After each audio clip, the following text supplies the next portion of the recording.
It's the weekend warm-up edition of Main Street Sports Today, presented by the Tennessee Orthopedic Alliance of Columbia. Welcome in. I'm Maurice Patton.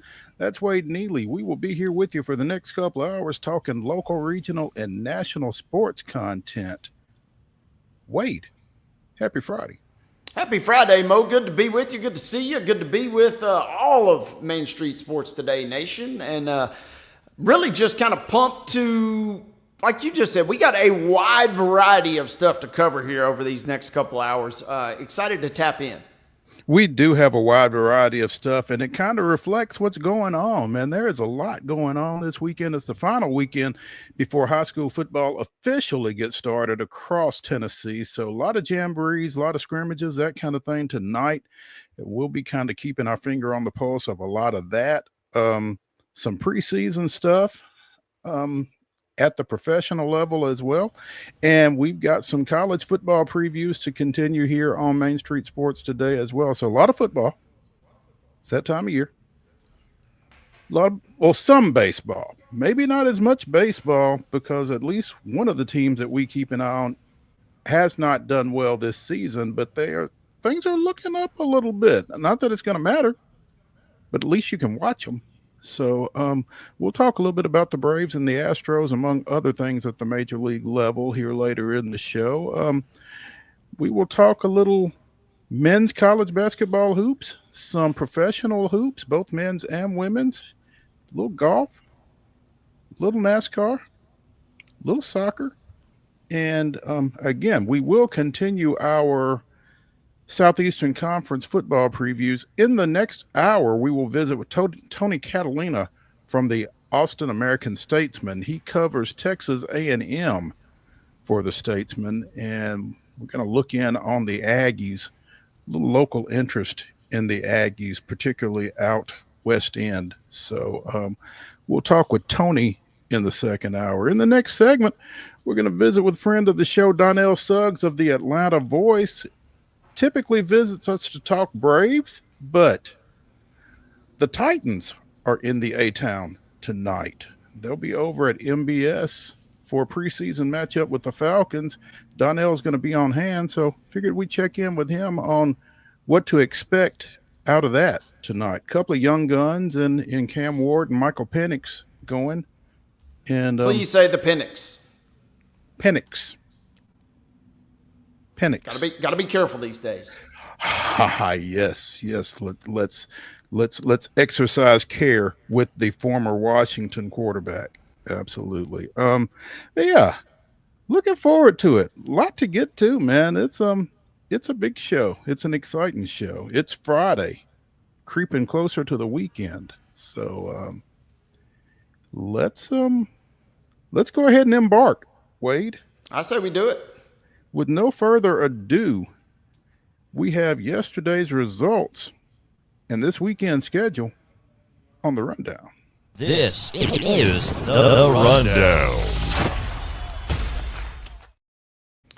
To the rundown we go, boys and girls, and on our Friday rundown, that means we start with Thursday results. Couple of baseball scores to give you from last night. Major League action, it was the Braves defeating the Mets. Owning the Mets last night, 4-3 your final there. And in Sounds action, it was Nashville topping Durham. 7-2 was your final score in MILB action.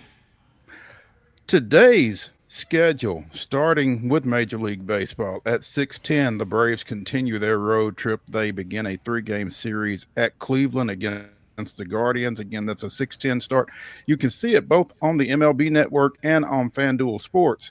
At 7:10 tonight, the Astros open a series at home against visiting Baltimore. 5:35, the Nashville Sounds continue their series over at Durham.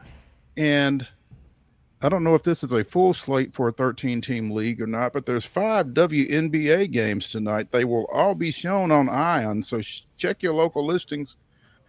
6:30 starts for the LA Sparks at the Dallas Wings, also the Washington Mystics at the Indiana Fever, and the Golden State Valkyries at the Chicago Sky. Again, all of those are 6:30 tips. At 9 o'clock, you've got the Las Vegas Aces traveling south, taking on the Phoenix Mercury, and also the Seattle Storm is at the Atlanta Dream. Hope those folks get a nap down in ATL before this one. But there you go. Late start. That's 10 o'clock Eastern. No school tomorrow, I guess. Maybe cash in a little bit. ATL doesn't really sleep too much, so. There you go. No sleep in the ATL. Yeah. Again, preseason football action at the National Football League level tonight. You have the Tennessee Titans at the Atlanta Falcons.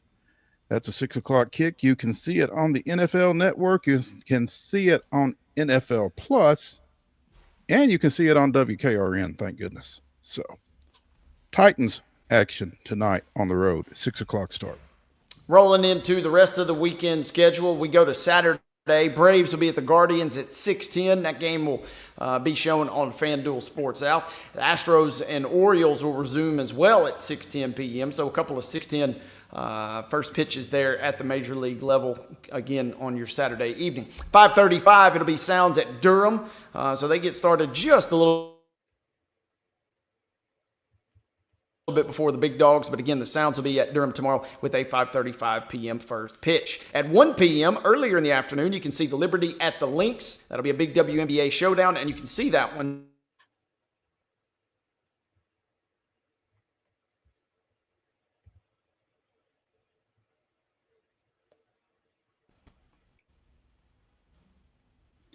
We still there? I got you, Mo. Okay, cool. Sunday schedule, Major League Baseball, 12:40. The Braves and Guardians wrap up their series. Again, that's a 12:40 start. You can see it on FanDuel Sports. At 1:10, it'll be Baltimore and Houston closing out their series. Over in Durham, it's a 4:05 start for the Sounds and the host Bulls. WNBA action on Sunday, a 12 noon tip for the Fever at the Sun. You can see that one on NBA TV. On ESPN3 at 2 o'clock, it's the Sparks at the Mystics. 2:30, nationally televised on ABC, it's the Dallas Wings at the Las Vegas Aces. 5 o'clock start for Phoenix at Seattle. And at 7:30 on NBA TV, it's the Atlanta Dream at the Golden State Valkyries. In Major League Soccer on Sunday, it's 4 o'clock first touch for the Nashville Soccer Club at the New York City Football Club. And you can see that one on Apple TV. Ladies and gentlemen, that concludes your rundown.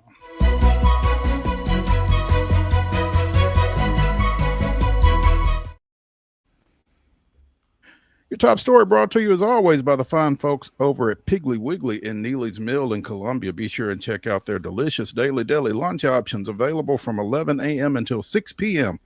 Also, their hand-cut meats and everything is cost plus 10% at the cash register. Piggly Wiggly, Neely's Mill, Columbia, bringing you our top story. Wade probably has a little bit more insight into this situation than I do, but it seems as if Michigan and the NCAA and Connor Stallions and the sign stealing incident are all wrapped up. Michigan apparently is going to write a $2 million check. Sharon Moore has received another game's worth of suspension in addition to the already self-imposed 2-game suspension by the university for his part in this. Stallions gets an 8-year show cause. Jim Harbaugh gets a 10-year show cause, which I don't think will really come into impact because I don't think he's coming back to college football anyway.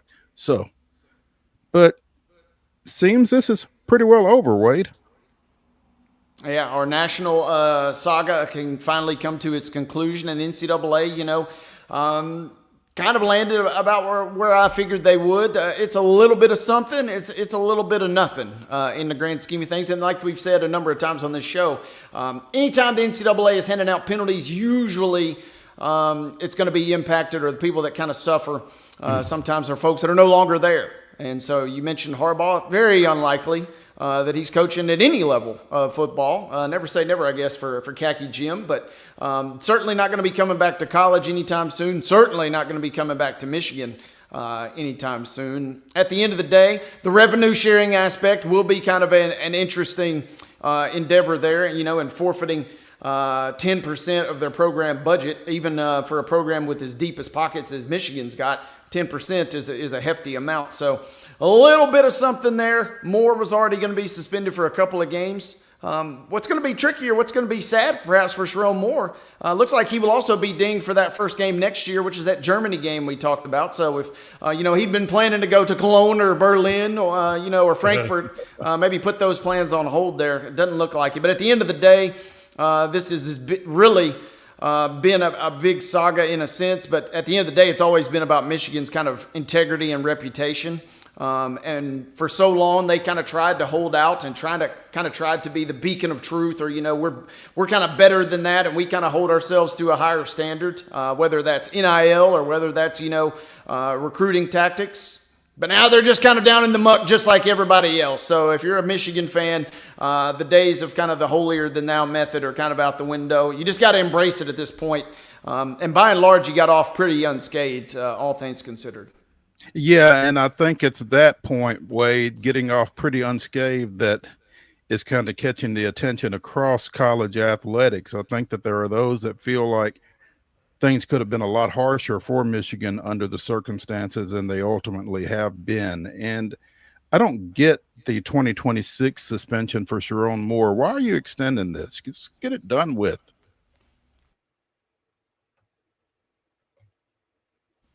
Yeah, and I'm real curious about that too. Michigan was kind of proactive. They went ahead and for his role in it. Certainly a lot worse. So I'm like,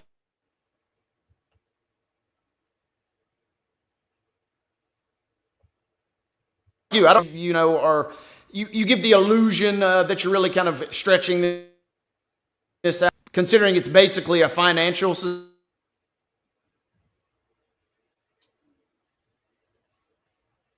I'm not sure if we've got internet issues on my end or on Wade's end, but we're having some. There, are you there, Wade? Wade, I'm here. Can you hear me? Okay, yeah, I got you now. Yeah, you were kind of in and out there for a little bit, and it's unfortunate, but little iffy whiffy is always fun. Again, it's a Acer problems, we'll call that. When you get dealt an Acer, you never know what to expect. So we'll try and address those at the break. But yeah, this is kind of a toothless thing by and large from the NCAA, impacting the pocketbooks of an institution that's got as much money as anybody on the planet. Yeah, it's not really probably what a lot of college football fans were hoping for.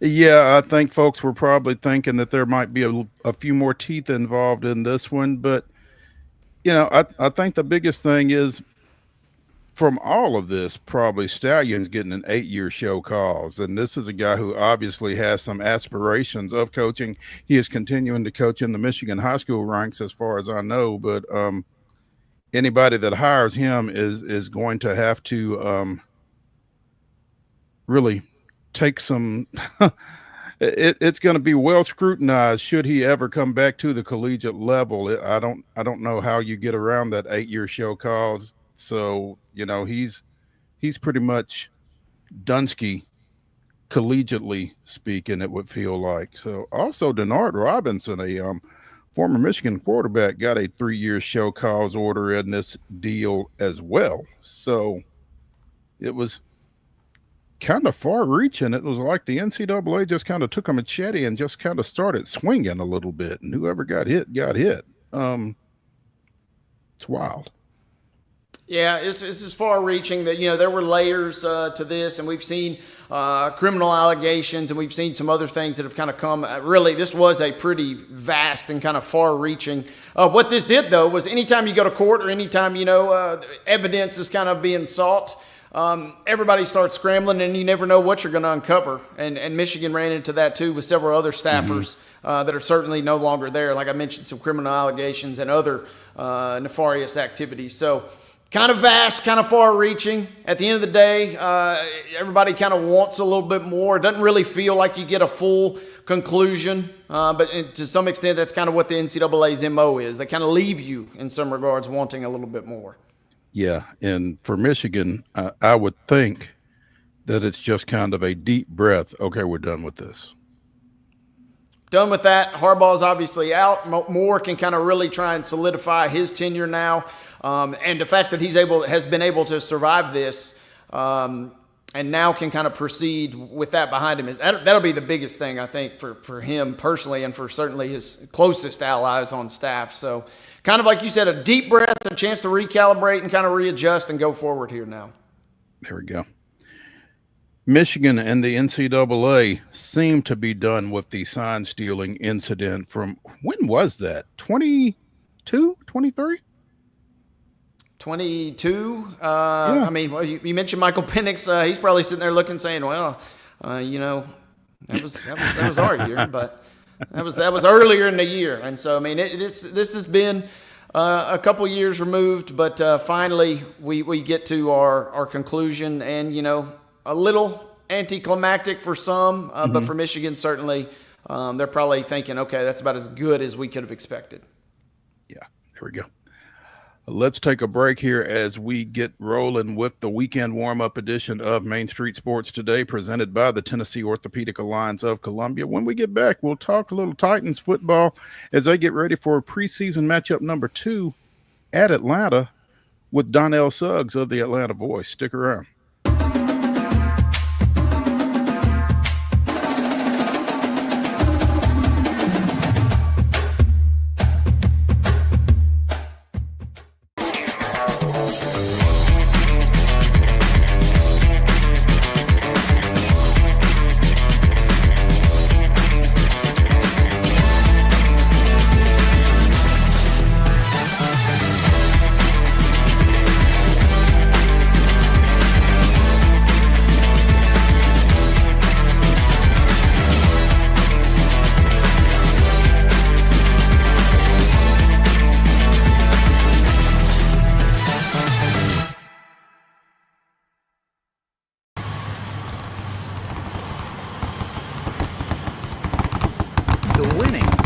Closer. All new Sportsbook, the latest gaming machines, live horse racing, and more. The Mid Gaming Hall, Kentucky Downs. Winning just got closer. Deep in a forest at Nashville Zoo, new creatures here for you to view. Phantoms graced in black and white swing high in trees of dappled light. In rocky crags, tall and steep, small antelopes with nimble feet. A wise old man with beard of white, a sentry perched on stony height. Amidst it all, a hunter lies, with coat of gold and steely eyes. A new adventure just for you. Leopard Forest at Nashville Zoo. Open now. Busy bee, yeah, busy bee. If you need... Hold on, y'all, hold on. I need to make a call. Hey, this is Brianna with Busy Bee. I'm giving you a call to let you know your technician is on his way. 3-3. Bee, oh, busy bee. Guys, not yet. Not yet. Busy bee, oh, Now busy I'm ready, bee. guys. Call 775-7833.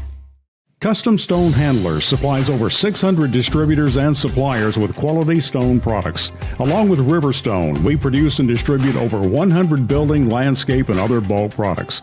Our goal is to provide quality products, service, and partnerships to ensure our customers' success. We firmly believe the measure of any person or company is how you treat other people and customers. Give them a call at 931-490-4990 or visit CustomStoneHandlers.com.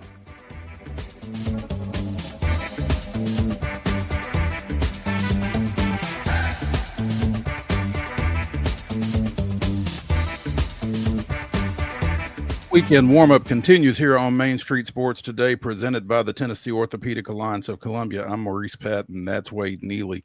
Joining us now, editor-in-chief of the Atlanta Voice, Donnell Suggs, as we get ready for tonight's preseason matchup between the Tennessee Titans and the Atlanta Falcons. Donnell, thanks for joining us. Good afternoon. Afternoon, gentlemen. How are y'all? We're doing well. We're staying inside because it's hot out there. Yes, sir. And we play indoors down here, so we're just fine. Yeah, it'll be just fine. Hey, we were just talking in the first segment. You got the young guns going tonight. Michael Penix for the Falcons, Cam Ward for the Titans. Obviously, a lot of excitement around the quarterback position for both of these franchises at this point. But I imagine you'd better look quick and early for both those guys. You better not go to the bathroom. We'll get a snack or nothing. At 7 o'clock when we kick this thing off, by 7:15, 7:20, both young men were sitting there holding clipboards and hats backwards like Wade, chilling. They're not gonna, it's getting too close to the season to have both these guys playing more than maybe a couple of snaps, kind of just to get the fans excited about seeing them in uniform, but you won't see much out of them. Yeah. With that said, what is it that you look for, as you watch the Falcons in particular, but also the Titans? I imagine you've kind of checked on practice a little bit this week. What are you expecting out of both those teams just in terms of what they're looking for? Well, I wrote about it earlier this week. I think that the receiving core for the Falcons might be as deep as it's ever had. Not necessarily the best, but it's really deep. We got a lot of guys. Other than Drake London, there's no 1,000-yard receiver, but Darnell Mooney is only a few yards away from 1,000. And then we haven't seen Kyle Pitts at his healthiest and most motivated. I think he is going to be this year, contract year. So call it what you want. And I just feel like the offense is going to be unbelievable for the Falcons this season. If it's not, they're in trouble because it can't keep on being excuses to why they're not scoring a lot of points. So I'm looking for that. Again, it's preseason. But I'd like to still see the offense move the ball even without Penix on the field. Because, again, you're not going to see a ton out of our running back either. You're just not going to get a lot out of him. So you should just mostly focus on the fact that there should be other receivers and back. Kirk Cousins is supposed to not play either, by the way. You're going to get two quarterbacks you probably never heard of, and you're going to get a lot of preseason. So come early, and then you can go get snacks after that. We're not going to get a lot of our backup, who's a very expensive backup, the most expensive in the league. So you're going to get a lot of our backup players tonight. That feels like a really interesting situation in Atlanta, Donnell, with Kirk Cousins, because, again, he kind of feels like he was brought in under I don't know if duress is the right word, but maybe some fraudulent circumstances. I don't know. Do you try to showcase him and move him, or he's not going to be happy at the number 2? He's not. In his body language the other day at the joint practices, it looked like that. It looked like I haven't done this since I was a rookie in the league. And here I am, like, coming out with second unit guys who are fine football players. But the fact of the matter is, when you're a second unit guy, and he is a second unit guy. That is a fact. Michael Penix will have to be very hurt for Kirk Cousins to start another game for this team. Or by week 17, we're in such good position, we don't need to win the last game of the season, which we've not been in for almost a decade. So it'd be quite a situation where he's the first team guy again. And his body language said that again. This is my opinion. Someone who's at practice all the time, someone who's in the locker room, whatever. Fair, but still, he could have been having 2 bad days. But they were back-to-back days where he looked like, oh, man, I'm not a second-team guy. And here I am calling plays and throwing balls kind of flat or throwing outs that were kind of wide. It was like, doesn't look that motivated. But the fact of the matter is this. He wasn't brought here under false pretenses. He was the starter. He's the one that threw the 4 interceptions in the game. He's the one that threw for under 200 yards for two separate games. That wasn't anyone else. So by the time we went to a backup, the season was almost over. When we went to the backup in that Giants game. We should have went to the backup a couple weeks earlier, but that's water under the bridge. So he should be motivated. He's making a lot of money to not play. And when you say that this team needs to show an ability to score, is the AFC South, is it Tampa Bay and everybody else? Atlanta really has an opportunity to make an impact down there if they can score some points, right?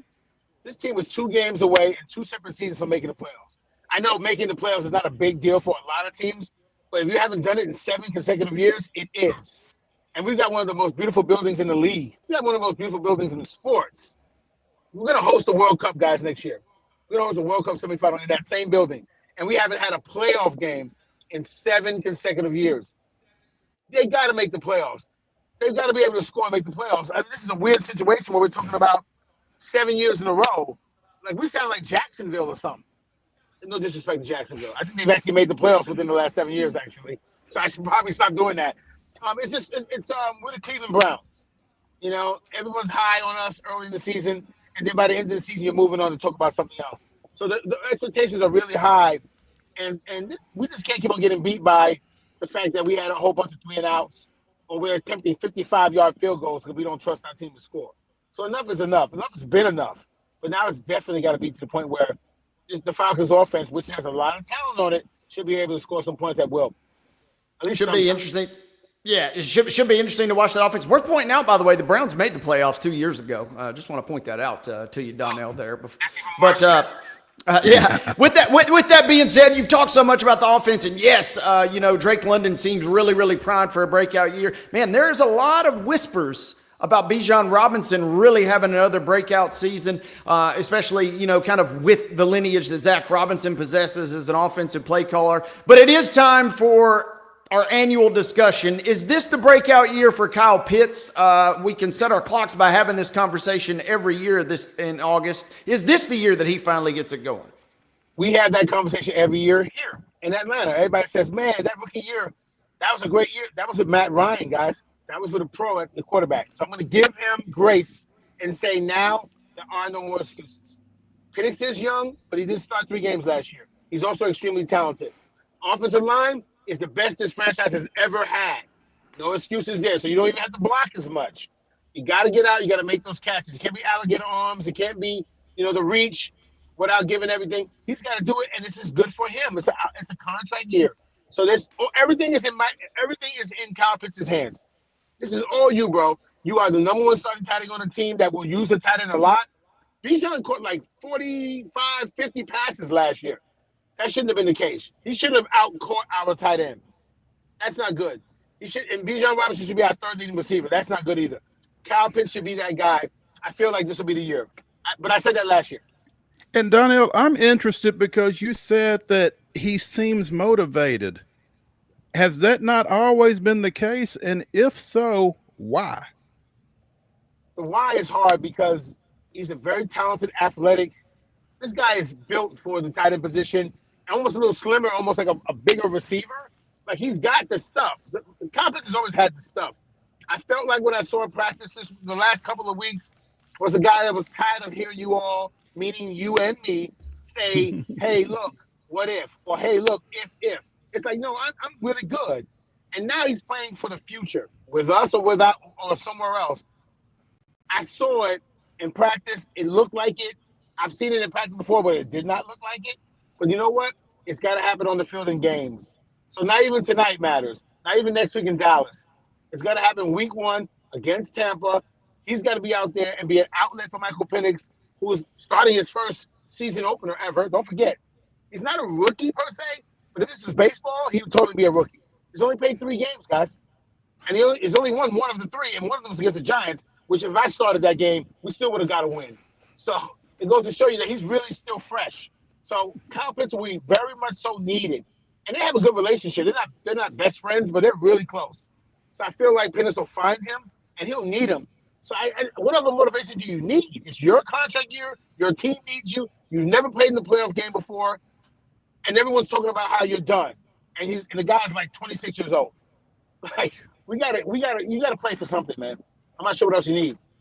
It seems like whether he gets it together or not, there certainly are some high expectations for the offensive side of the ball. But Donnell, talk to us about the defense, especially the 2 rookies, the 2 edge rushers that go in the first round. Because some of the chatter through these joint practices this week, the Titans defense hadn't necessarily looked great, but also the Falcons defense has not looked very great this week from what I've read.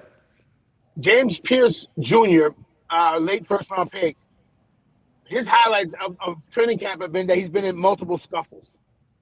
That's never really what you want to hear. But then again, I guess it is because we don't have a lot of guys that did that. So I'm glad that somebody's kind of grabbing people by the jersey, grabbing by the mask. But those have been the highlights. Jalen Walker's been off and on, out with little bruises and bumps, and he's played in the joint practices. We're not counting on either one of those young men to change things.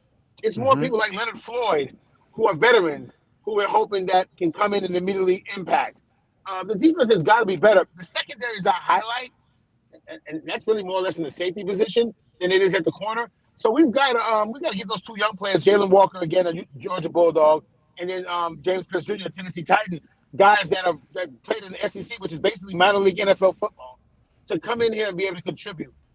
They look great in practice, but everybody looks good in shorts and pads, man. We gotta see you out there in a full uniform. So the expectations are high, but I feel like they'll both contribute. We don't need them both to have gangbuster seasons. Just be contributing. What do we make, or what do you like or not like thus far from new defensive coordinator Jeff Ulbrich as he kind of tries to set the tone on this team?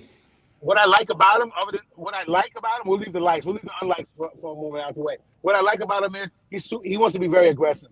He wants to get after the quarterback. And this, again, not only have we not made the playoffs 7 years in a row, we've been last or within the last 5 teams in the league in sacks for 3 years in a row. There's no way you're going to win. Unless you're scoring 50 points a game, you're not going to beat anybody where their quarterback has all the time in the world to play. So he's definitely attacked that and got guys kind of foaming at the mouth trying to get these sacks and kind of break out and be our team leader for that. So I like his energy in that sense. You can hear him out there. You know, he's really aggressive, and I love that because we need that. Not to say guys before him were not that, but we need that now because being within the last 3 or 4 teams in the league in sacks every year, that's getting really old, man. It's getting really old. Donnell Suggs of the Atlanta Voice joining us here on Main Street Sports today, presented by the Tennessee Orthopedic Alliance of Columbia. Donnell, what have you been able to gather about the Titans from what you've been able to see of them during these joint practices heading into this matchup tonight? Your defensive backs, they're small, man. DBs look kind of small. I mean, not like small human beings, but they look like compared to the height of the Falcons receiving core. Drake London looks like he's like 6'7" out there. But he always does because he's a former basketball player. And he didn't look like that. So I thought that maybe that was something we can exploit come a preseason. Again, it's a preseason game. But I think that's something that we can take advantage of down the line. We've got some taller receivers, in particular Drake and Kyle Pitts, that we can kind of take advantage of. Penix's left-handed, kind of high, sharp, really fast throws. Our receivers can get up there and kind of get those and come down with those. We're going to use that tonight, I hope, in order to kind of set the precedent that when Penix is in trouble, he's going to throw one up there for the big guys to get. So that's what I saw. And, again, the Titans' defense didn't look that great, but neither did ours. So it's hard for me to critique them when our defense didn't look that great either. Again, it was just a joint practice. Both teams kind of threw the ball around a little bit, ran some plays, can't tackle. So it was weird to kind of gauge how well your defense is playing when you can't tackle somebody. But both teams were aggressive. I'll give you that. We had a couple of little scuffles. So that was good. So I can't wait for them to put helmets on and hit somebody, even if it doesn't count, just to kind of get that aggression out. It feels like, the talk about this team is edge rusher or lack thereof. Not necessarily a game changer out there on the edge for Tennessee at this point. As you watch this week, do you see anybody that popped out at you from that position? I have to give them some grace. The Falcons' offensive line, in my opinion, is top 5 in the NFL.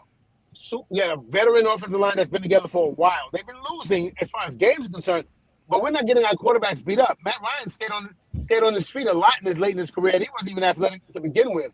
And the guys that we had playing quarterback after him, none of those guys got beat up a lot because our line was really good, and it's even better because they're all paid, and they're all on decent contracts, and they're playing like it. So I don't want to knock Tennessee. You didn't have anyone that was actually getting after it, but that line, the offensive line for the Falcons is so good.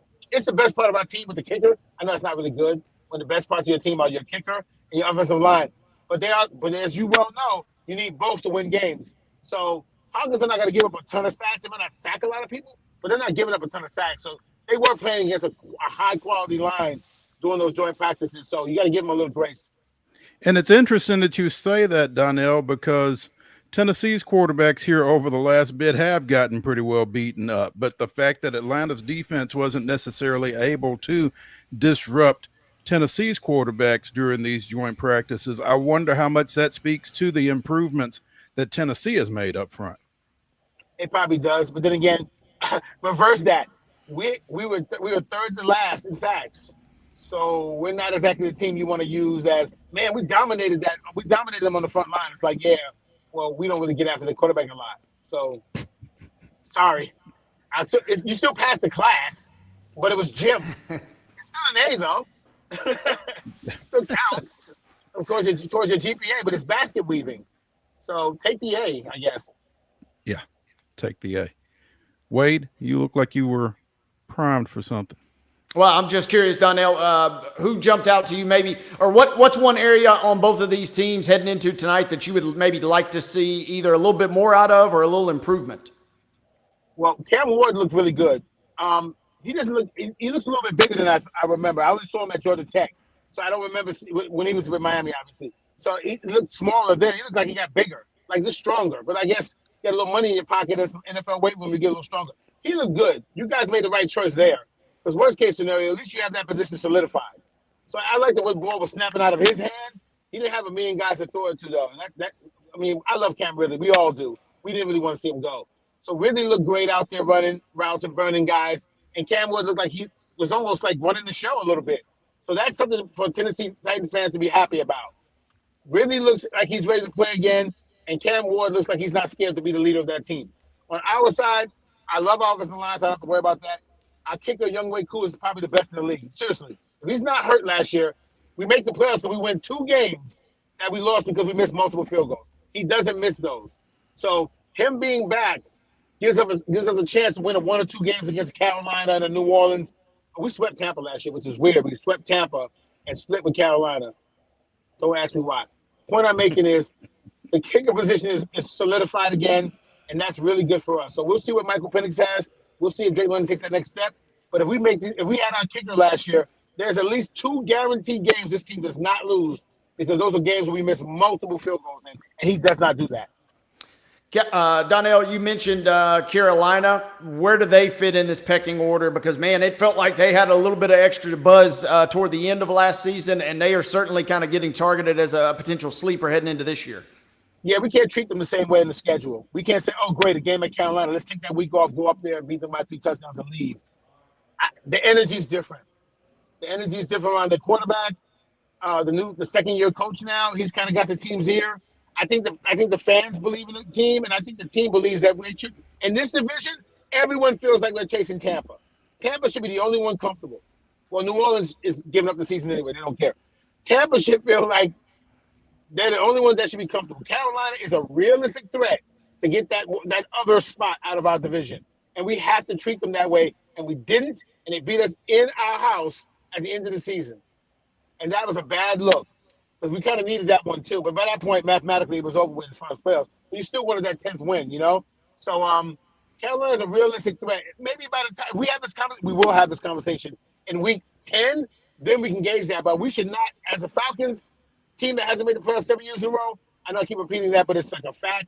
They should never consider Carolina an afterthought. Not after what they did at the end of the season last year.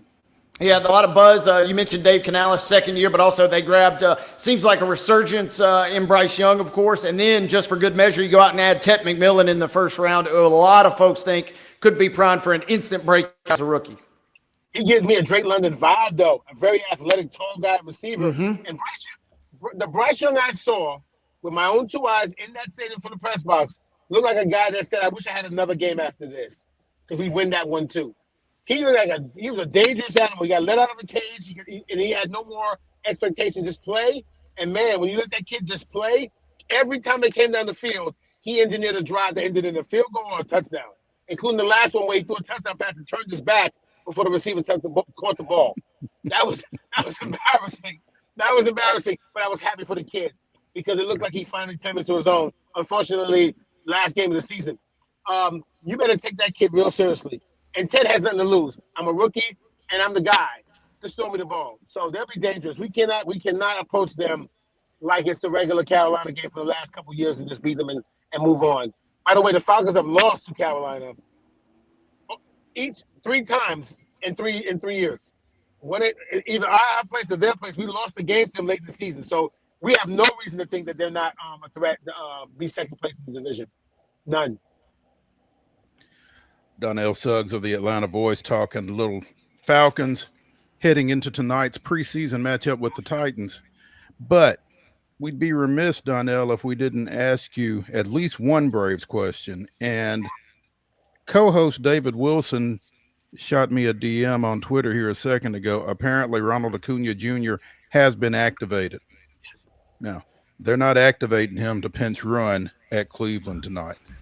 No, this team has won 6 of its last 8 now. Getting him back in the mix on top of that, the expectations for this team aren't there. But what do you feel like it means to this team for the last, 6-8 weeks? The Atlanta Braves are going to end this season with an all-time franchise record in attendance. They're going to end this season with Michael Harris playing some of the best baseball, if it continues. In baseball, not for him, for everybody. This guy's on fire. He's getting 2 hits a game every time he's up there. Forget pitching. We'll leave pitching out for a moment. You know, Bryce Elder pitched his tail off yesterday. There are so many things to take into next year. Let it go. We're not catching all those teams in the wild card. We're not better than the San Diego. We're not better than the Dodgers, depending on who wins that division. We're not. That's not happening. Finish strong, and they're doing that. Now the Mets. First of all, I'm a lifelong Mets fan. We allow the Braves to win every chance we get. This is like something we look forward to losing to the Braves. It feels like that. It feels like we gift them. This point forward, Cleveland and then Chicago White Sox here, and then the Mets right after that here. So I'll be at 6 straight games next week. I'm going to live at Truist Park. I have a bed downstairs. It's a chance to really finish strong and tell the fans there was something for you to come back for, guys. When we get healthy, oh boy, imagine Ronald Acuna on opening day, 100% healthy. Imagine Chris Sale back. I almost don't want him to come back. I want him to come back 100% next year. Imagine Chris Sale, AJ Smith-Shawver. This team, the Braves roster, I'm going to say roster, is one of the most talented in baseball, but it's got to be on the field. But boy, if they can finish strong and win the last, 20 out of the last 30 and have a decent record, maybe, God forbid, over 500, but this is a decent record. It's a very dangerous team, but 2026 is the goal. Finish strong in 2025. We're not making the playoffs, anything like that. It's too far out. No. The hole's too big. Do you run the risk, though, Donnell, if you're too successful here down the stretch, of some people falling into, we're okay, we don't have to make a whole lot of changes, and some things not getting addressed that have not gotten addressed for a pretty good while that played into this? Braves ownership is so that person or people you're speaking of. If they finish really strong and win a lot, they'll go, okay, great. We don't need to spend any money in the offseason. We were trying to avoid doing that anyway. They're one of those things. They feel like we have enough players, and we really do. Healthy, the Braves have enough players. Don't forget, they started the season in LA and at San Diego, back to back. That was 7-game losing streak. Everyone's got their butts kicked by those two teams. But it's like they started off 0-7 and everything kind of went down and came up and then went back down again. They're not going to spend any money. They don't do that. My fear is a couple years from now, we won't spend any money on Ronald Acuna. That's crazy, but it's crazier things have happened. Crazy things are Freddie Freeman. So we want to just kind of truncate this to, in 2026, they're probably not going to go out and get anybody if we finish playing really well and all the players come back to spring training healthy. It's a win and a loss because we really do have a great roster and some serious pitching arms. We have not seen a really good Spencer Strider since last year. We haven't. We've seen him out there, but we really haven't. So imagine that kid, when he's feeling really good, he's actually healthy. He just, just gets the butt kicked sometimes. Imagine him being out there with an AJ Smith-Shawver who's healthy, and Chris Sale who's ready, motivated, and healthy. Bryce Elder, Bryce Elder's your fifth starter, you have a really good staff. Because he's a warrior. He's a tough guy. So imagine him being the fifth starter, him and Grant Holmes. Grant Holmes might not even get any starts. That's how deep we are when we're healthy. So they're not going to spend any money. They're not. Donnell Suggs of the Atlanta Voice joining us here on Main Street Sports Today, presented by the Tennessee Orthopedic Alliance of Columbia. Donnell, as always, we appreciate it, man. Enjoy the game tonight. We'll catch up. I appreciate you guys. There's nothing more unserious than preseason football in the world, I swear. Get out of here like you know this. You're going to get out of here like midnight and nothing counted. Oh, the worst.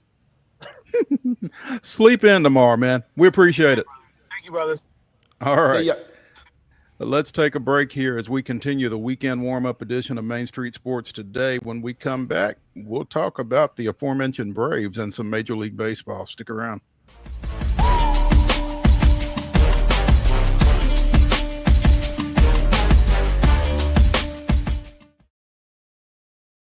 They walk among us, but at 240 miles per hour, they become something more.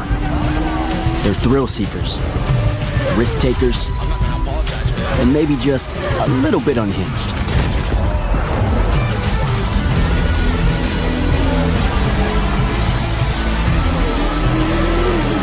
Buckle up.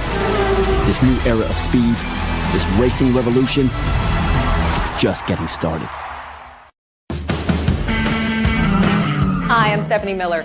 Main Street Media is partnering with Borchetta Bourbon Music City Grand Prix at the Nashville Superspeedway to send a family of 4 to the race August 31st. To register, please visit any Main Street Media website and look for the Register Here banner. You'll also receive some fantastic Borchetta Bourbon Music City merchandise. We look forward to seeing you at the race.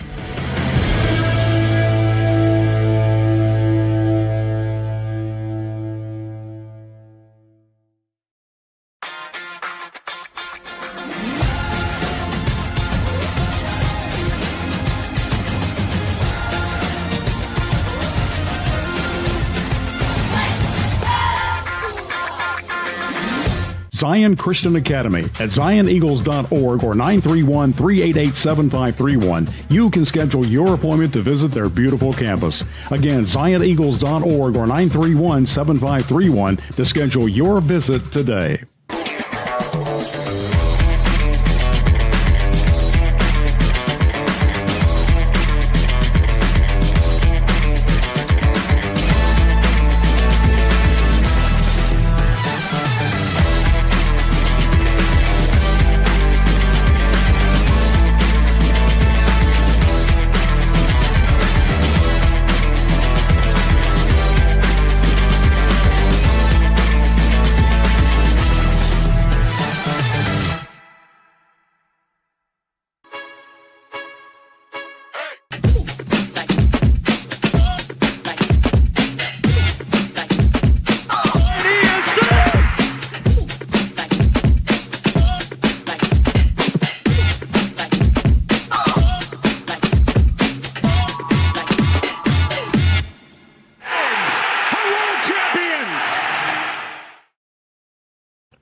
Fifteenth, 1955. It's a phrase that doesn't get used much these days, but Warren Spahn helped himself out with an eighth-inning solo home run against St. Louis.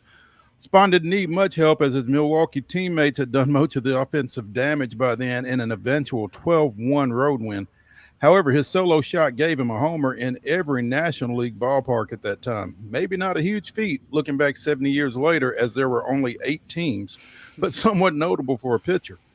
Spahn's 35 career homers are tied with Bob Lemon for second most by a pitcher, 2 shy of Wes Farrell's 37. That was this day in Braves history. Warren Spahn kind of handy with the stick, in addition to being a 300-game career winner. So, hashtag pitchers who rake. We don't get to see that anymore. It's fun while it lasted. Yeah, only for the Otanis of the world these days. Yeah, there you go. As Donnell mentioned, Atlanta gets out of New York with a 4-3 win last night. Another come from behind win for the Braves. Ozzie Albies with three RBI, hits a home run. Michael Harris with his 6th straight multi-hit game, as he mentioned. Michael Harris, the second, 3 for 4 with an RBI double late in that one to tie it before Ozzie drove him in with the eventual game-winning run. Atlanta 6-2 over their last 8 games. They took 4 or 5 from the Marlins and 2 of 3 now from the Mets. And they have won the season series against the NL East rival. They are 7-3 against New York, with the Mets still coming to Atlanta for the final 3 games of the season series, but Atlanta has already clinched that season series. So whatever else happens for Atlanta, we'll always have the Mets. 6-10 tonight. They begin their 3-game series at Cleveland. The Guardians 63-57 on the season. Atlanta 15 games under 500 at 53-68 with that win last night. Hurston Waldrop 2-0 with a 1.54 earned run average, getting the start for Atlanta. It's Joey Cantillo 3-2 with a 4.11 for Cleveland. And as we mentioned, Ronald Acuna Jr. has been activated off the injured list. Apparently he is back from that strained calf. So look for him to slot in there at the number 3 spot and in right field. And we'll see what that does for this offense that has been, playing pretty well here of late all of a sudden. Playing pretty well, taking care of business. Mets are in free fall mode, and Braves are right there to cash in. Tonight's matchup, though, kind of the reverse coin of that. Cleveland has been one of the hotter teams in the MLB over the last 2 weeks, seemingly, and they come in with a little juice. They're only a half game out of the free-falling Yankees in the wild card picture over there. So this is going to be a fun little series, a little nostalgia between these two franchises, of course. So it should be a fun one when those two teams get it on. Yeah, should be. And like you said, Cleveland definitely was something to play for, as the Yankees have kind of come back to everybody at this point. So Atlanta kind of got their work cut out for them up there at Progressive Field. 7:10 tonight, Houston taking on visiting Baltimore. The Orioles come in at 55-66. Houston 15 games over 500 at 68-53, and a game and a half up in the American League West.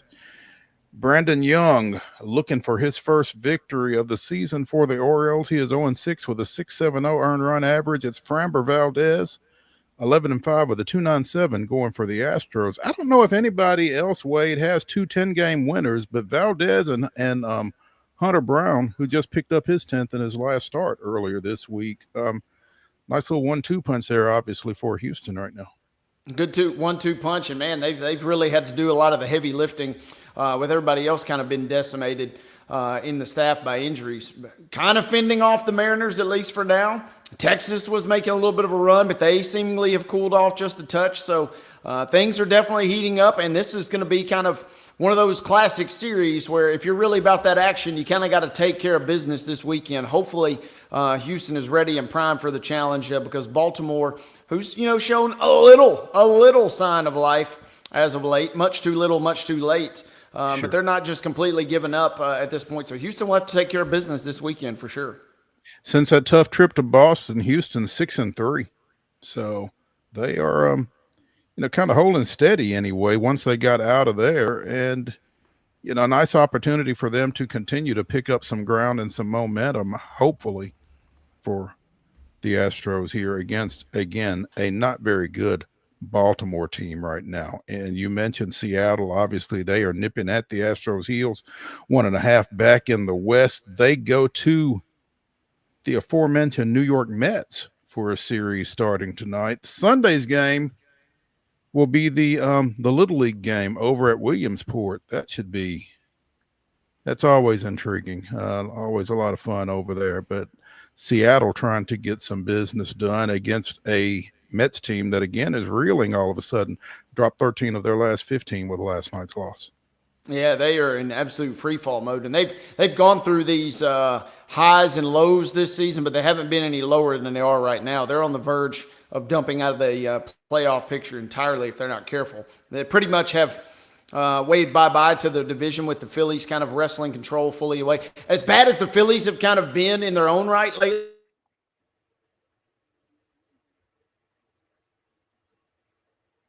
teams.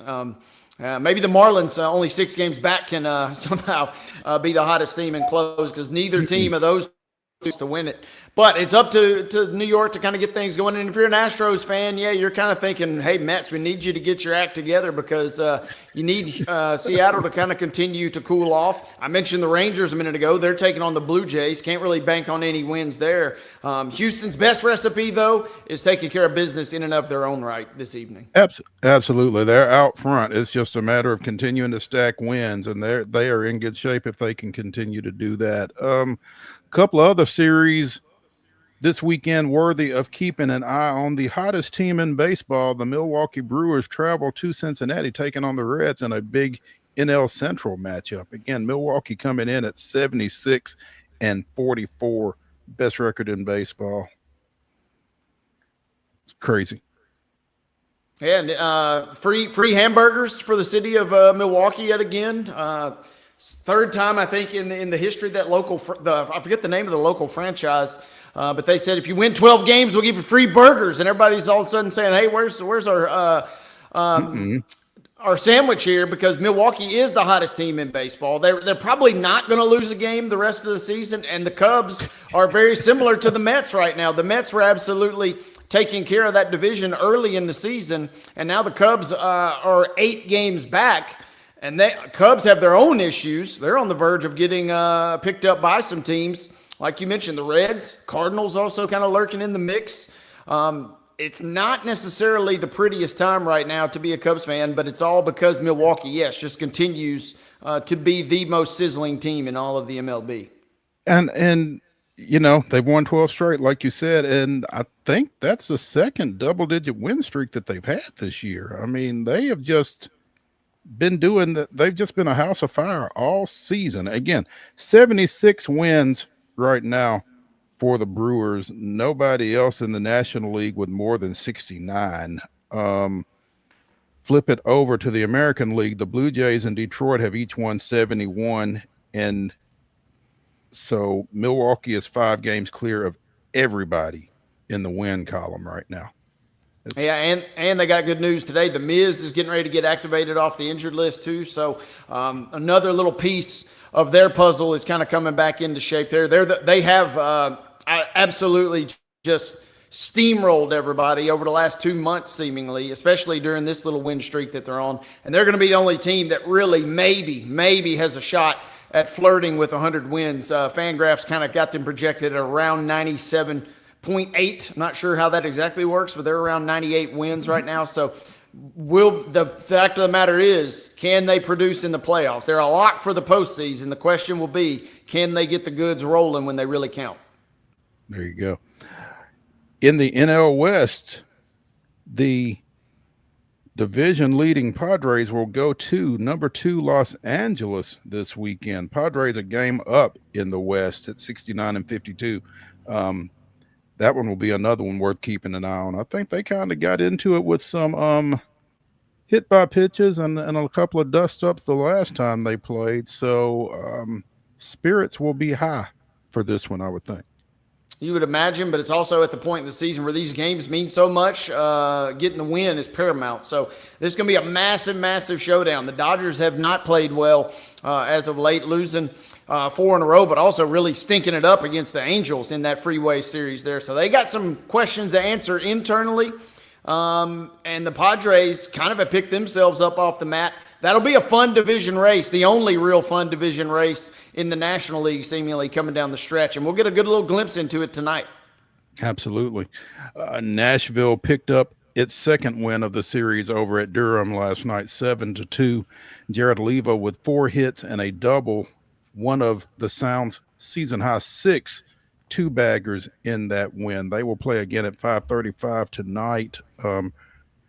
Wrap that series up with games Saturday and Sunday over in Durham before coming home for a 12-game homestand beginning next Tuesday. They've got Louisville coming in for 6, and then Charlotte the following week. And whenever we talk about the Durham Bulls, we typically talk about Giles County native Ben Peoples, but Ben is no longer with the Bulls. Apparently, he was included in a deadline trade with the White Sox. So he's not with the Bulls, but he may be coming in here in a couple of weeks with the Charlotte Knights. Yeah, well, he was set to kind of be, after moving to the bullpen this year, seemingly had been pumping some good outings, kind of taking care of business. He's made 3 appearances with the Knights thus far. Kind of a mixed bag. We'll chalk it up to maybe just kind of trying to get used to his new surroundings. But would have been nice to see Ben go up against the Sounds. Saw him 1 or 2 times when they made their trip to Nashville earlier this year, got in on the action. But new digs, not necessarily very kind at the moment. Hopefully he gets that turned around. Well, you know, Charlotte is a AAA affiliate of the White Sox, and the White Sox are not very good. So, you know, guilty by association maybe are the Knights. We'll see how that shakes out. Yeah. At any rate, our number 1 of the weekend warm-up here on Main Street Sports Today, presented by the Tennessee Orthopedic Alliance of Columbia, is in the books. When we come back, we will get into the grab bag. Stick around.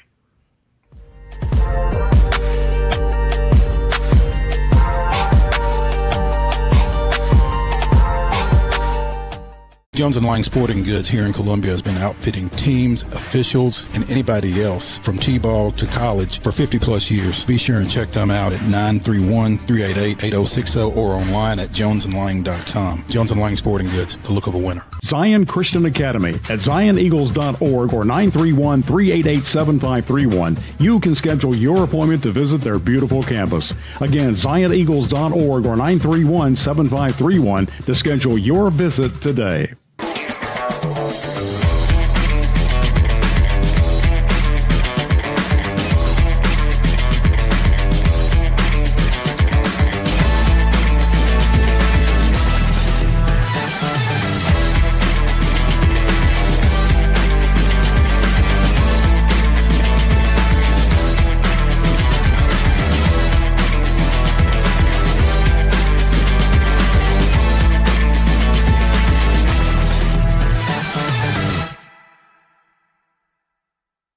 Custom Stone Handlers supplies over 600 distributors and suppliers with quality stone products. Along with Riverstone, we produce and distribute over 100 building, landscape, and other bulk products. Our goal is to provide quality products, service, and partnerships to ensure our customers' success. We firmly believe the measure of any person or company is how you treat other people and customers. Give them a call at 931-490-4990 or visit CustomStoneHandlers.com. Piggly Wiggly, located in Neely's Mill Shopping Center, is Columbia's locally owned and operated Cost Plus 10 grocery store dedicated to serving the community with low prices and smiling faces. Piggly Wiggly offers fresh, hand-cut meats daily as well as daily hot plate lunches from their deli counter. You're certain to see smiling faces and a helping hand when you're here at Piggly Wiggly. Come by and check out our fresh produce, high-quality meats, and more. Down home, down the street, we'll see you at the Pig.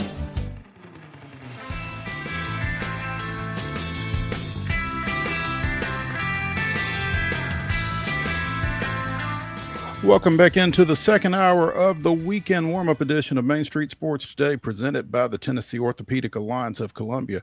That's Wade Neely. I'm Maurice Patton. This is the Grab Bag, and we're going to start it up Tuesday. Scott Ramsey, president and CEO of the Nashville Sports Council, entertained a handful of area media to talk about the football championship series, the FCS National Championship game that will be coming to Nashville for the first time in January of 2026. It's been held in Frisco, Texas for as long as anybody can remember, or anybody except me and Teresa Walker, because we remember covering it in Chattanooga before it went to Frisco. But formerly the Division I AA playoffs, now it's the FCS championship game. Again, it will be at Vanderbilt's First Bank Stadium on January 5th, 2026. That's a Monday. It'll be shown in primetime by ESPN, and it will be back there again in January of 27. So it's at least in Nashville for the next couple of years. Obviously, Scott's excited about yet another feather in Nashville's athletic cap. And again, we got a chance to talk to him a little bit about this.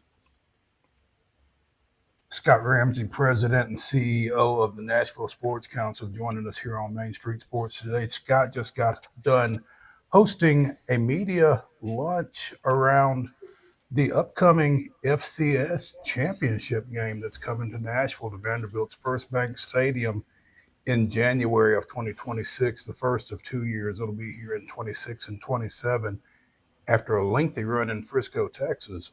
Scott, first of all, thanks for taking some time with us. Obviously you're hoping that this is the start of something big, right? Yeah, we really do. You know, I think when you think about the event and the components necessary to make the event a great success, I think Nashville really can kind of present all of those elements. And certainly we're excited about this first year. We appreciate Vanderbilt being able to host us for a national championship game. And you mentioned that. You know, I think that's something that's paramount in this event, that we've got two teams rolling in here wanting to win a national championship, and their lifelong memory will be winning it in Nashville. But then secondly, I think we can really present a great weekend for the fans, certainly with our downtown component, with the tightness around Vanderbilt, that we can create an environment that we think will be unmatched. You know, nobody can throw a party like Nashville, right? That's what they say. And, you know, with all respect to the Music City Bowl, you've got the helmets of all the former bowl participants and that kind of thing. It's really cool stuff in here. But with all due respect to the Music City Bowl, like you said, somebody's going to walk out of here with a national championship. It's a different feeling. We went to Frisco to make sure that we kind of understood all the moving pieces last year, and you came away from that being a different intensity from the players, from the teams, from the coaches, from the fans. Game day, and again, I think it blends well that week as we look at that week. The Music City Bowls are going to roll in here. It'll be our 28th year, and the fans are having fun. Certainly, we're seeing a lot of changes in the players and everything with the bowl, but still a widely successful event for us. And we go to the New Year's Eve event on the 31st and crank that up, and then the FCS guys will roll in the second, the third, and for a primetime game on the 5th. So, what a great showcase for our city for that week. You guys do a great job from a tourism standpoint around athletics. This will be the first national championship event in Nashville since the 2014 Women's Final Four. Nice to kind of get back in that mix, I guess, right? It is, and we talked earlier about there were just limited opportunities for a national championship to align a facility, a time of year, all the things that you need, and to do that in a limited number of sports, and to be able to do it here for the FCS National Championship game certainly is an exciting one for us, and one that we're hoping that we can really kind of build on this first year and make it a long-term run for us. When you talk about, being able to showcase Nashville, this is also going to be an opportunity to showcase Vanderbilt's First Bank Stadium. It'll be completed, and nice opportunity for them on a national stage to kind of put their best foot forward. Well, I really appreciate Candace Lee and Clark and everybody opening up their facility to us. It was not a given after their season's over to be able to kind of flip the facility. I mean, we're going to use practice sites, we're going to use indoor, we're going to play in their stadium, be brand new, so we'll have the suites and everything there. So we're looking forward to and very appreciative of their partnership. Again, the first game, this coming game will be January 5th. It'll be on a Monday. This will be the first time that it's been played in prime time. Is that Second. right? Last year was the first, Mo. The CFP moved their national championship game off this time slot a few years ago when they went to MLK Day. So ESPN moved the FCS game from a Sunday afternoon to Monday night. Got great ratings last year, and so we're really expecting a great opportunity to showcase not only First Bank Stadium in Vanderbilt, but also the city of Nashville. And some of their fans feel like they're going to have an opportunity to do some recon for this game. I guess September 6th, North Dakota State comes to Nashville to play Tennessee State. Yeah, preseason number 1 and defending champion, national champion, North Dakota State. You can pretty well say defending champion about North Dakota State just about any year. What have they won? 10 of the last 15? What a dynasty. I think they've won it 10 of the last 15, and I think we're runner-up a couple years. So just to make it to the finals through a playoff grid is pretty incredible for how they've built that program. Again, just another feather in the cap of Nashville to be able to capture this event for the next couple of years, right? And possibly beyond. We hope so. Tickets go on sale September 6th. Is that what you said? They do. The NCAA will kind of work through that. So jump on the NCAA website and. We have high expectations of hopefully filling the stadium and creating a great environment for the players trying to win a national championship. The handful of media that were here wouldn't let you get out of here without talking a little bit about the new Nissan Stadium and how things are coming and what might be online for that once it gets fired up. Well, we're excited. I think, Mo, we've talked a lot about the new stadium is going to open up doors to events. They're the largest not only in the country, but in some cases, Super Bowl of the world, probably from a sporting standpoint outside the World Cup. And, I think the opportunity to chase those events has been a great desire of our city. And we haven't had the facility requirements to do that from a CFP, a Final Four, and a Super Bowl standpoint. And certainly think hopefully we'll be on track to land all those events in the near future. But they take a lot of planning, a lot of advanced planning, a lot of fundraising, a lot of organization, and a lot of coordination when you think about the East Bank redevelopment and how that connects to the stadium and the fan experience. So excited about the opportunities that lie ahead of us, and looking forward to hopefully getting some of those on the books. You know, when you talk about the short-term and the long-term planning for some of these events that the Nashville Sports Council either has on the books or is trying to get on the books, when do you sleep? Oh, we sleep, but I think you got to be pretty proud of the city. I've been blessed to be here for 30 years when we were building the arena, and to see what we've done from 1995 to 2025, and then really what we're going to do in the next 10 or 20 years, and how sports has really been an integral part of the growth of our city. And I think it's something we all ought to be pretty proud of. I think it's brought just some great elements when you think about what the Titans and the Preds, and now SC and the Sounds, and then have the SC basketball tournament here. St. Jude Marathon raises $1 million a day for St. Jude. We're starting a college volleyball event this Labor Day weekend to bring a national championship football game to Vanderbilt. See our bowl game be 28 years old, which is kind of unbelievable to me.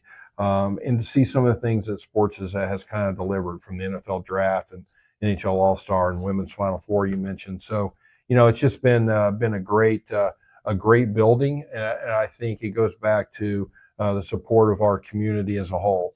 You guys are here today. We're just kind of talking ideas from a media standpoint. I don't think a lot of cities get that camaraderie, to have our volunteers, to have our corporate, to have our teams being willing to open up the facilities like Vanderbilt is for FCS is unique. And I think that's why we've been successful to date. Scott Ramsey, President and CEO of the Nashville Sports Council, joining us here on Main Street Sports today. Scott, we appreciate it. No problem. Thank you. Good to see you. Good to see you, Mo.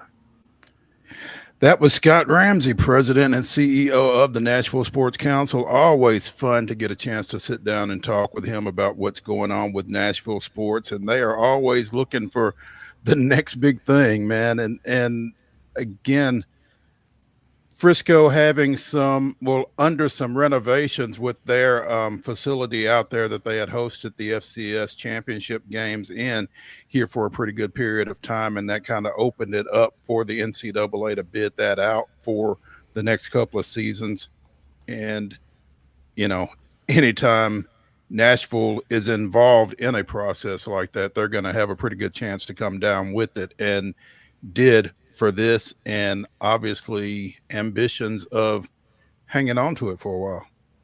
Yeah, and that's the thing, right? That they're so proactive with that organization, and so forward thinking that any event, you just give us a little bit of wiggle room, you just give us an opportunity to sell, and we're going to go in there and close a deal. So this is a big get for Nashville. It's a big get, obviously, for the Sports Council, and really kind of a win for everybody because, like he said, being able to host a premier event like that kind of just further cements, hopefully, signs of bigger things to come for that group and obviously for that city.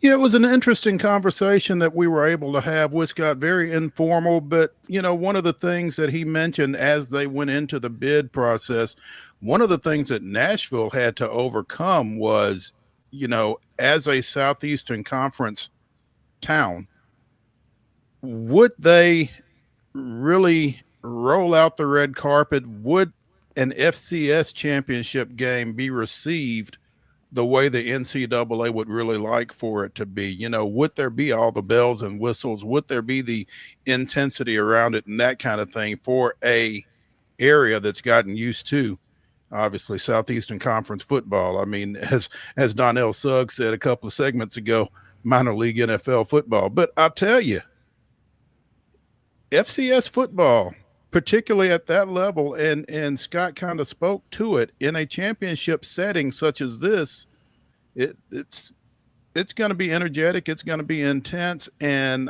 I think obviously the city of Nashville, the Nashville Sports Council, did a pretty good job of getting across to the NCAA. No, you won't be taking a back seat to anybody when you bring the FCS championship game to town. So it's on y'all now, Nashville, to make him right.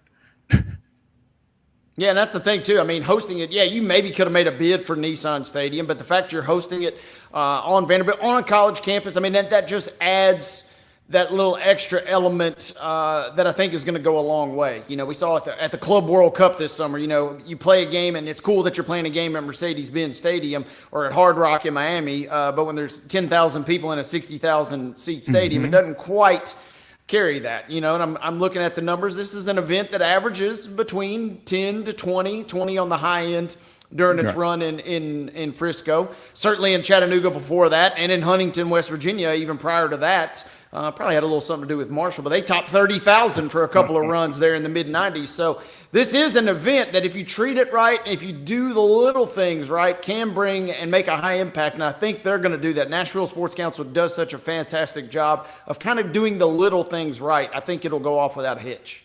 Absolutely. Let's continue in the grab bag. The Associated Press dropped an interesting little article earlier today. The all-time AP All-America team list.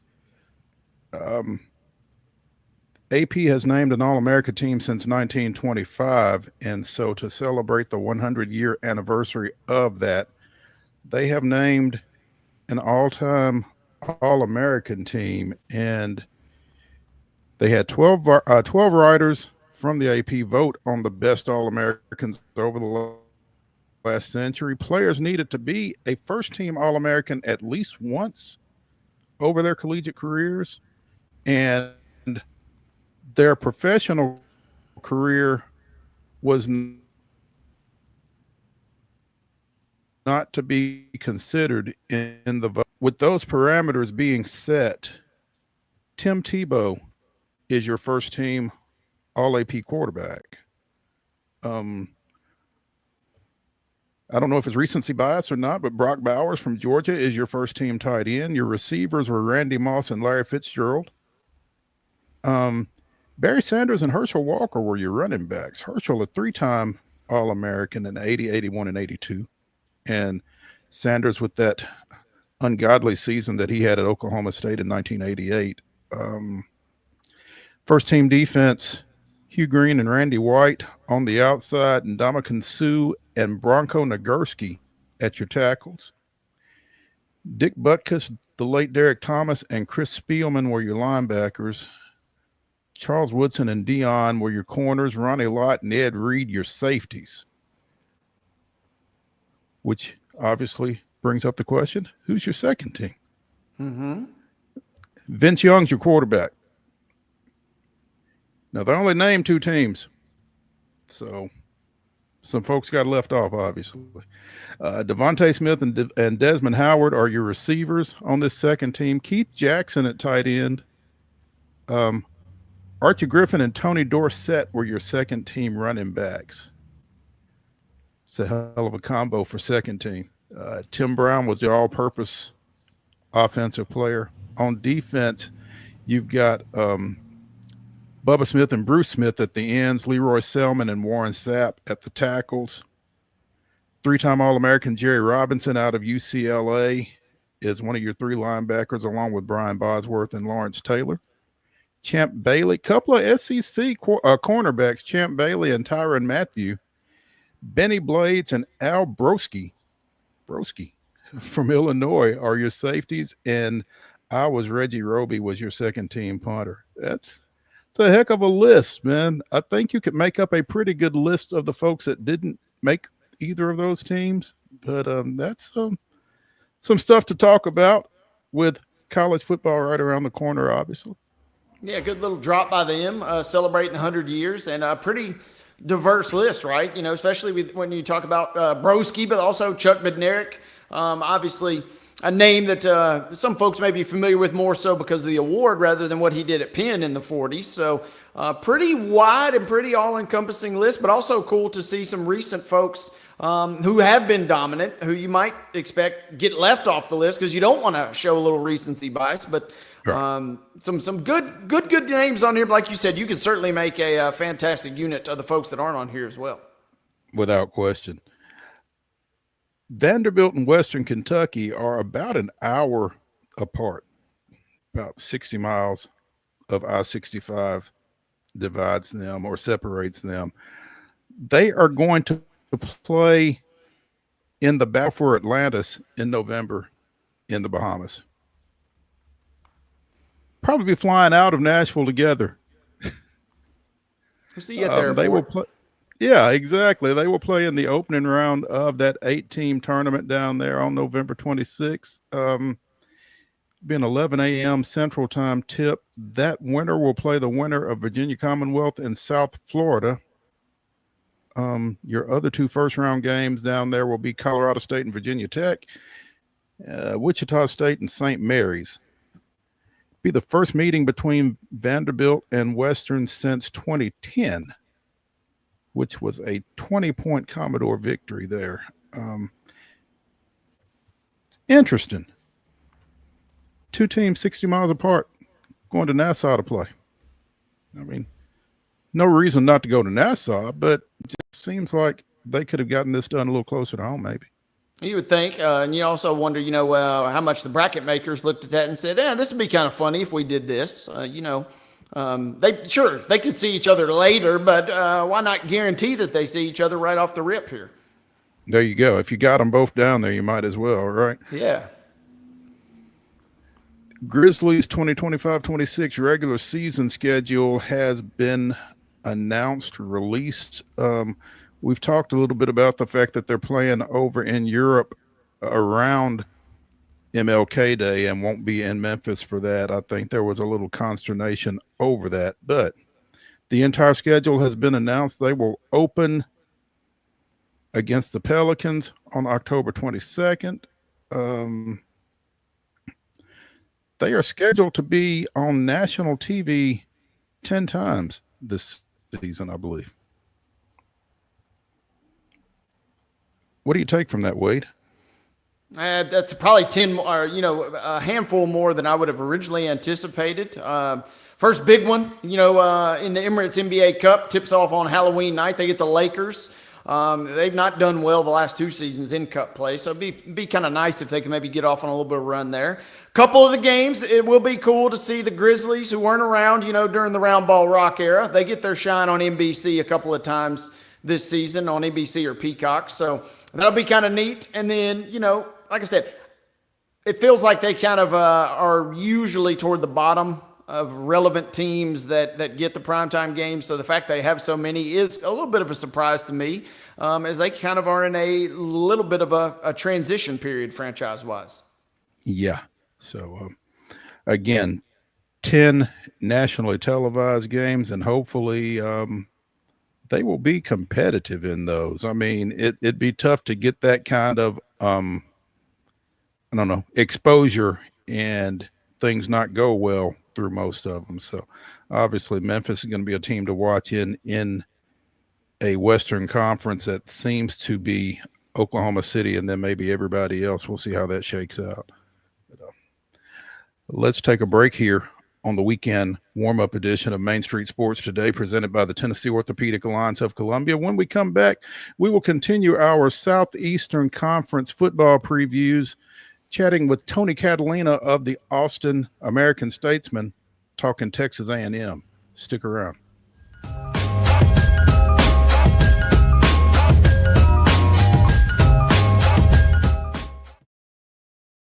Deep in a forest at Nashville Zoo, new creatures here for you to view. Phantoms graced in black and white swing high in trees of dappled light. In rocky crags, tall and steep, small antelopes with nimble feet. A wise old man with beard of white, a sentry perched on stony height. Amidst it all, a hunter lies, with coat of gold and steely eyes. A new adventure just for you. Leopard Forest at Nashville Zoo. Open now. They walk among us, but at 240 miles per hour, they become something more. They're thrill seekers, risk takers, and maybe just a little bit unhinged.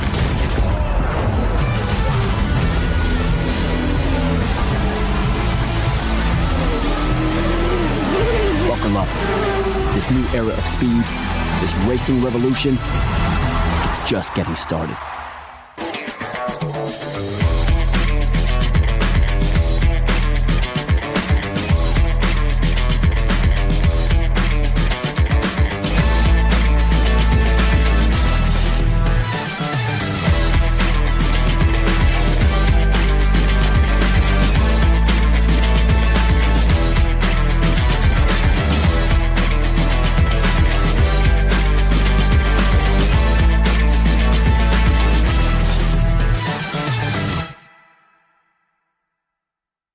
Jones & Lang Sporting Goods here in Columbia has been outfitting teams, officials, and anybody else from T-ball to college for 50-plus years. Be sure and check them out at 931-388-8060 or online at jonesandlang.com. Jones & Lang Sporting Goods, the look of a winner.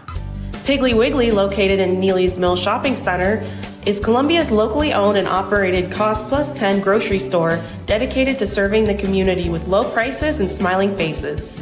Piggly Wiggly offers fresh, hand-cut meats daily as well as daily hot plate lunches from their deli counter. You're certain to see smiling faces and a helping hand when you're here at Piggly Wiggly. Come by and check out our fresh produce, high-quality meats, and more. Down home, down the street, we'll see you at the Pig.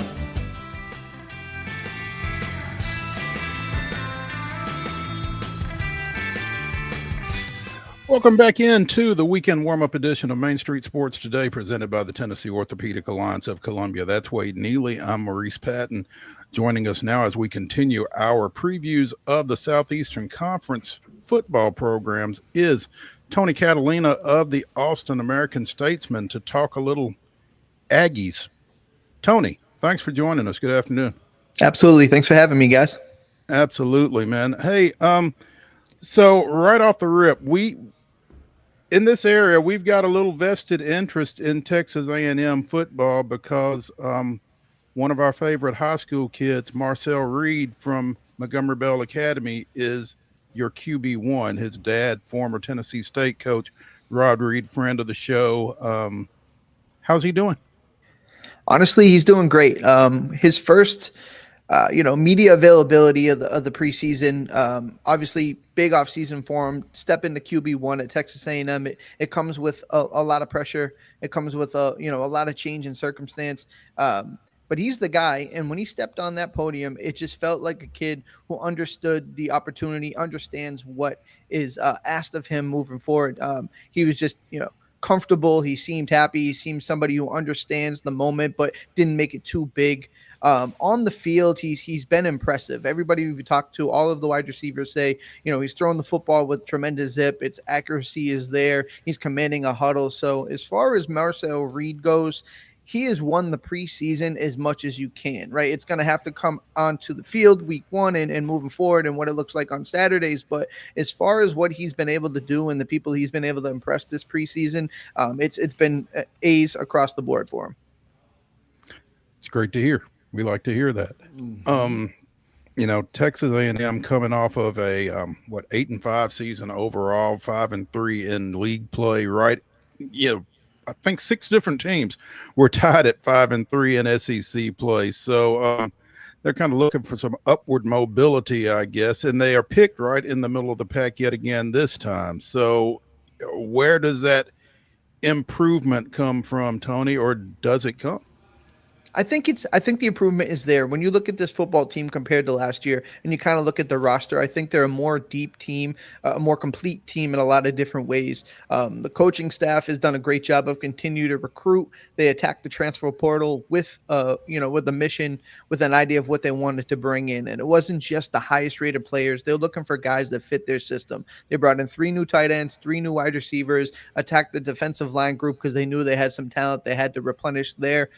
Just another year in the program. Mike Elko is known for building programs. He's known for his defenses and, looking at what they have here. I know a lot of the attention is going to be put on the shoulders of Marcel Reed because he's the quarterback and it just comes with the position. But this is a team that brings back 7 offensive linemen, all 4 running backs to touch the football last year, and a coach and an offensive coordinator in Colin Klein who understands how to use and put his team in the best position, a lot of 12 personnel, a lot of different ways to scheme up guys open. So when you look at this, there's a lot of reasons to be bullish. Now, where A&M is going to have to find that next step is how can they progress to a higher level? Like, sure, 9-3 would be better.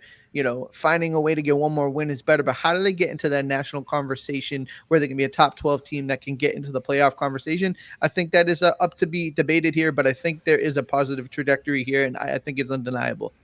Absolutely. And what I'm excited about, Tony, as we enter this season, it feels like they were a talented team and they had success last year, but at the end of the day, you only had 3 players, and I say only, but you only had 3 players drafted. So it seems like whether it's through the portal or just guys simply returning, Elko's got a fantastic base to build off of heading into this season, if nothing else. Oh, for sure. I think he understands exactly what he has for a team. They had no mixed message about what they wanted to do. They wanted to be tougher. They wanted to be more disciplined. They think they have a lot of guys that were returned that fit that bill. They just need to fill some gaps with the transfer portal. They brought in 13 guys in total, 7 on defense, 6 on offense. And, it's just one of those things where this team has talent. This isn't that far removed from a team that was a top 3 recruiting class over the last few years. Obviously, with Jimbo Fisher leaving, some of the players have left with that and have created, the transfer portal has kind of created that mass exodus a little bit here, so to speak. But they're building it, and they believe they're building it in the right way. And, when you look at it, his words and his actions line up and match up, and you feel good about what he's putting together right now. With that being said, what's one unit, one group, or one, if it's just one player that really kind of sells that unit, where's the strength and maybe where's the weakness unit-wise on this team in your mind? Yeah, I think the strength has to start up front with the offensive line. 7 guys, like I said, returning, all 5 starters from last year, and they're really working to try to find the best combination of 5. There's been some conversation about starting left tackle Trey Zune, who has been their starting left tackle for the last 3 years, potentially playing a little bit of center and getting some other guys on the field. They just feel really comfortable about that offensive line group. And then when you look here, I think personally from watching it, I think cornerback is going to be a strength. They go Will Lee coming back. He was their number 1 guy last year. Tyreek Chappelle, who tore his ACL in the week leading up to the Florida game, he was arguably their best corner last year. He's coming back to take over the nickel spot. And they brought in Julio Humphrey from Georgia, who is going to be on the other side, in my opinion, win that job. So looking at the secondary, looking at the cornerback, I think that's Mike Elko's calling card anyway, and I think it's going to be a much stronger unit this year. As you look at the schedule, a couple of games of note to start. That UTSA game does not feel exactly like a pure gimme. So I'm fascinated to kind of see what happens, obviously, there in week 1. And then week 3, about as big of a non-conference game as you could have on your schedule when you travel to Notre Dame. How critical are those first 3 weeks with Utah State? No disrespect to the Aggies there, the other Aggies mixed in. How critical is that opening 3 weeks kind of in your mind to getting this team off on the right foot? I think it's massive, right? Like there's no reason to look past UTSA. The Roadrunners are going to come in with, upset on their mind. And I feel like they have talent enough to do it and quiet the Kyle Field crowd. With that being said, I think A&M has the talent to handle business. They should be able to take care of that. But as you progress, if you want to get to where you need to be, you have to take it 1 game at a time. Like you said, they have to finish UTSA, Utah State. And then once you roll into Notre Dame, trying to get that revenge from the loss last year. If you could be 2-0 and find a way to win that 3rd game in 3-0, I think we all understand the national narrative about this team could change overnight if they come out of that week 3-0. So obviously we got a lot of football to be played between then and now, but you're right. If they come out of this 3-game stretch to start the season unblemished, I think A&M is going to be in every conversation moving forward. It feels like if they win that Notre Dame game in particular and finish 3-0, they'll be in prime position for the national conversation, like you said. But also, real quick, to open up SEC play, about as quote-unquote soft or as favorable as you could get to start things off with Auburn, Mississippi State, and Florida all at home. It feels like a 3-0 starting league play is right there for the taking as well. Yeah, I mean, I think when you look at the way the Auburn game went last year with the 4 overtimes and losing in Auburn, A&M has an invested interest to go ahead and handle business like they thought they should have last year. And you look at Florida, that was kind of their coming out party with Marcel Reed really showing that he is somebody who could play at this level. So I think there's a feeling that they should be able to handle Florida. Obviously, we understand DJ Lagway and what they have there is a real threat. There's no doubt about it. But you're right. Mississippi State, those 3 teams together, I guess as far as SEC football draws it up, you could have it far worse. Tony Catalina of the Austin American Statesman joining us here on Main Street Sports today. Tony, you get through that first half of the schedule at maybe 5-1. The back half feels manageable. I mean, you go to Baton Rouge, you go to Texas to wrap things up, but you've got South Carolina coming to your place. I mean, if you get through that first half at 5-1, obviously feeling really good about yourself. Yeah, for sure. And you mentioned LSU. I mean, A&M struggles at Baton Rouge, right? So, and we can all probably assume that's probably going to be a night game. It's going to be a nationally televised football game, and LSU fans are going to give A&M everything they can handle. If they can come out of that one and feel good about themselves, like you said, South Carolina with Lenora Sellers, that was kind of where the peak of their team and their season last year started to take a downward climb when they lost to South Carolina. If they can get their revenge on that, and that seems to be a common theme from this team. When we spoke to them at SEC Media Day, it was about worrying about one game at a time, but understanding that they had left a lot on the table last year for what they thought was a season that could have been a lot more fruitful than it was, and that they have plenty of opportunities to go ahead and change that narrative. And if they were to win those games, I think it's the proof in the pudding that Mike Elko is building a program that they hope they could have when they hired him.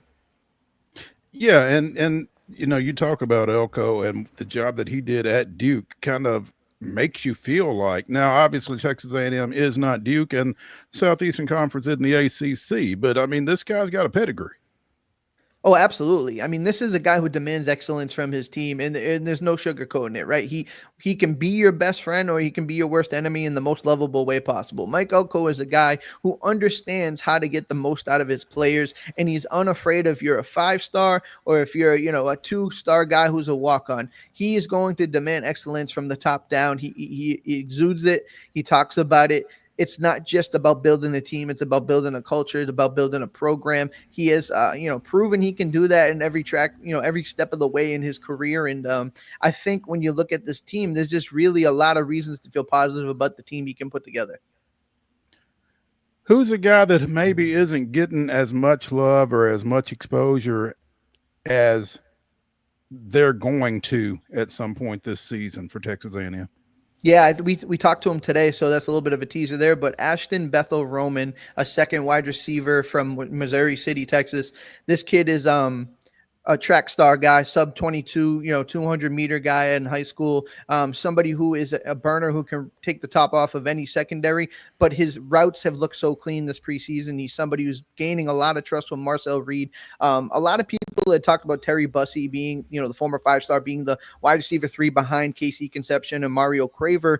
There is a lot of, momentum and optimism that Ashton Bethel Roman has played himself into that conversation to be able to take those snaps and be that guy. He's a speedster. He's somebody who understands, leverage when he gets to the secondary. He is somebody, I think, right now, if you're in College Station, you're starting to learn a little bit more about him, but I think nationally, I think we'll have a bigger conversation about him come November. What is it about receivers coming out of Mo City? A.D. Mitchell from Texas, who played some his high school ball up here at Cane Ridge. What is it that they're doing in Missouri City with receivers? It's a good question, man. I think they're just building athletes. They got a factory down there, and just a lot of good ball players coming out of there, and it's 90 miles from the A&M, so they're not upset about the fact that they got them right down the street. I'm looking at the Heisman odds, and Marcel Reed is listed there at 50-1, but you also have Conception right there. He's 300-1, but at least he's on the list. And so I'm fascinated. Is that a duo in your mind that by the end of the season, it could be a national, like, hey, if you don't know anything about Texas A&M, you better know these two guys?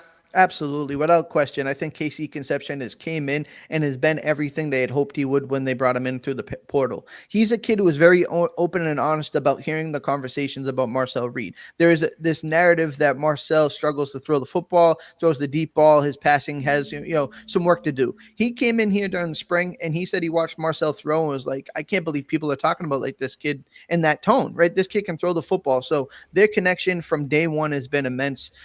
Casey is a route tactician. He's a captain in every sense of the term, except for the fact that Mike Elko doesn't like to give transfer portals the actual captain name there. But Casey came in. He's been a pro's pro in every sense of the term.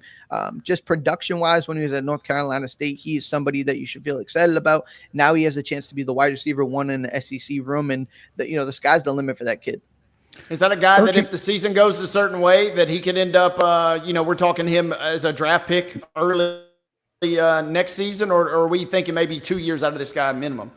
I think he has a chance to come out next year. I think there were some rumblings that he was somebody who, if plays well this year, could talk himself into that late day 2 conversation. But yeah, I think he's right there on the cusp of that himself. 1,300 yards, 16 touchdowns in 2 seasons at NC State. So he is obviously a guy with game-breaking potential at any rate. So Conception and Reed sounding like a potentially lethal combination there for the Aggies in the passing game. Tony Catalina of the Austin American Statesman joining us here on Main Street Sports Today, presented by the Tennessee Orthopedic Alliance of Columbia, talking a little A&M football. It's close, right? Excuse me? I said it's close. Oh, yeah. UTSA here in about 2 weeks. Yeah, we're about 2 weeks away, and honestly, it's palpable. We come out there, we see these practices, and you see the energy, and you understand. Kyle Field is, they're working on some LED lights, and they're trying to get the fan experience up. So, I mean, we've never been closer, and I think a lot of people are excited to get this thing rolling. As we kind of enter toward the end of the season, we've talked about, what could be there. If it were to go south for Texas A&M, 2 questions. Number 1, where does it go south? And number 2, how big will the rumblings be, especially if things kind of get ugly in that Texas game like we saw last year? Yeah, I think there's a lot of question marks about what this defensive tackle room can be. They had struggled at times to stop the run. When teams have a really good running game, they kind of expose them a little bit, whether it be South Carolina, Texas. Those are teams that you're going to have to be able to stop on the ground if you really want to have a chance, a shot at a national championship. They brought in Tyler Onyedem from Iowa State. They have DJ Hicks, a former 5-star, who's going to get his biggest chance, and Albert Regis is entering his 5th year with the team. But those are the 3 pieces they know and hope can be enough to replace a Shamar Turner who went to Chicago in 2nd round in the draft. But that's where people are really looking. I think linebacker is stout. They have 2 returners there. I mentioned the secondary being a strength in my opinion. I love what they have outside as a pass rushers with Cassius Howell. Defensively, if they can't stop the run and it's going to start up the middle with the big guys, I think that's where you can kind of pinpoint where maybe some of the issues are coming from. There you go. Tony, man, we appreciate you taking some time with us this afternoon. Look forward to catching up with you again here later in the season. Absolutely, guys. Thank you again. Thank you, Tony. That's Tony Catalina from the Austin American Statesman joining us here on Main Street Sports Today as we continue our SEC football previews. I guess we're about halfway through now of the 16-team league, so we will be picking that up next week as well. Let's take a break here as we head into the final segment, coming down the stretch here on the weekend warm-up edition of Main Street Sports Today, presented by the Tennessee Orthopedic Alliance of Columbia. Stay with us.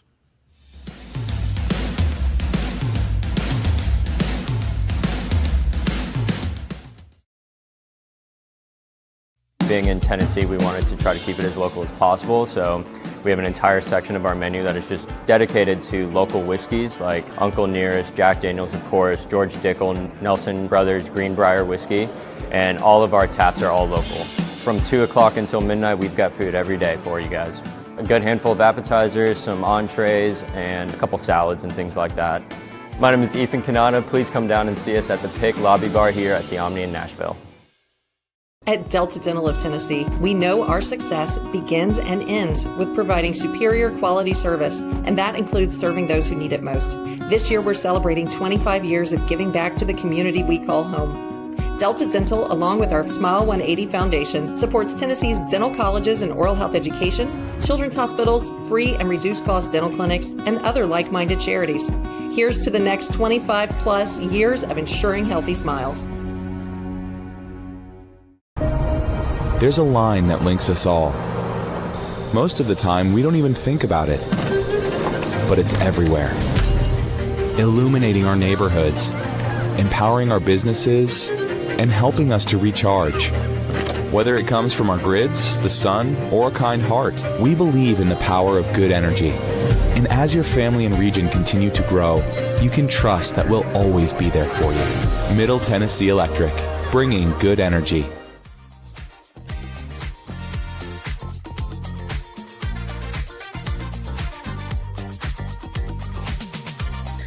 It's the final segment of the weekend warm-up edition of Main Street Sports Today, presented by the Tennessee Orthopedic Alliance of Columbia. That's Wade Neely. I'm Maurice Patton.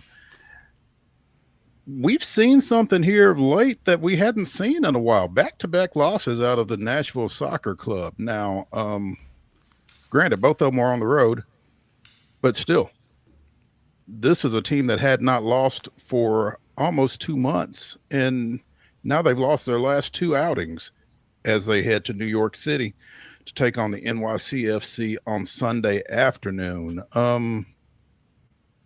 Bounce back again isn't a word we've used a lot with this team, but that's kind of where we're at right now. Yeah, faced a little bit of real true adversity for the first time. Got off to a slow start early in the season when we didn't really necessarily know a lot about the team and kind of how year 2 of B.J. Callahan was going to go, but then just absolutely took hold and just went on a run of all runs. Now kind of coming back down to earth now with another real grinder type outing ahead of them on Sunday. This is going to be a big, big test. Same kind of script as last week, even though the competition is a lot tougher. These are the types of games that if you're really going to be kind of in the mix and if you're really kind of going to make a run at being one of the last team standings in the MLS this season, this is the one that you need to hopefully secure at least a point on the road. It's sounding, Wade, like maybe there may be some reinforcements up front coming for NSC. Tyler Boyd, who tore that ACL last summer, may be ready to go Sunday. Seems like it would be nice. It'll be one of those, don't expect the moon. If any minutes you get out of him would be nice, but this is going to be a long and lengthy kind of road to recovery and a long and lengthy, waiting process for NSC fans. It'd be nice to get him back, and it'd be certainly nice to see him get on the mix just from a personal standpoint.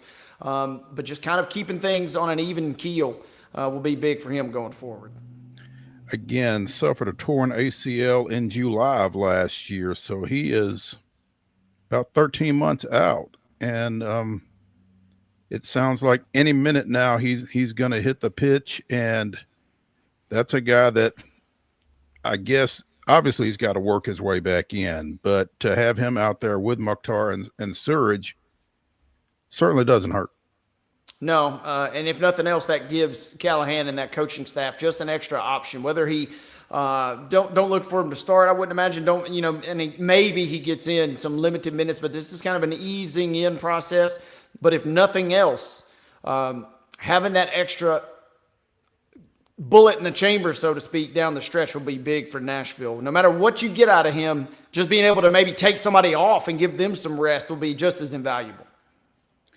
Again, we talked about the grinder of the schedule that they had been in. As far as MLS play goes, things have kind of opened up for NSC. They go to New York City on Sunday. It'll be their first time on the pitch in a week since going to St. Louis this past Saturday.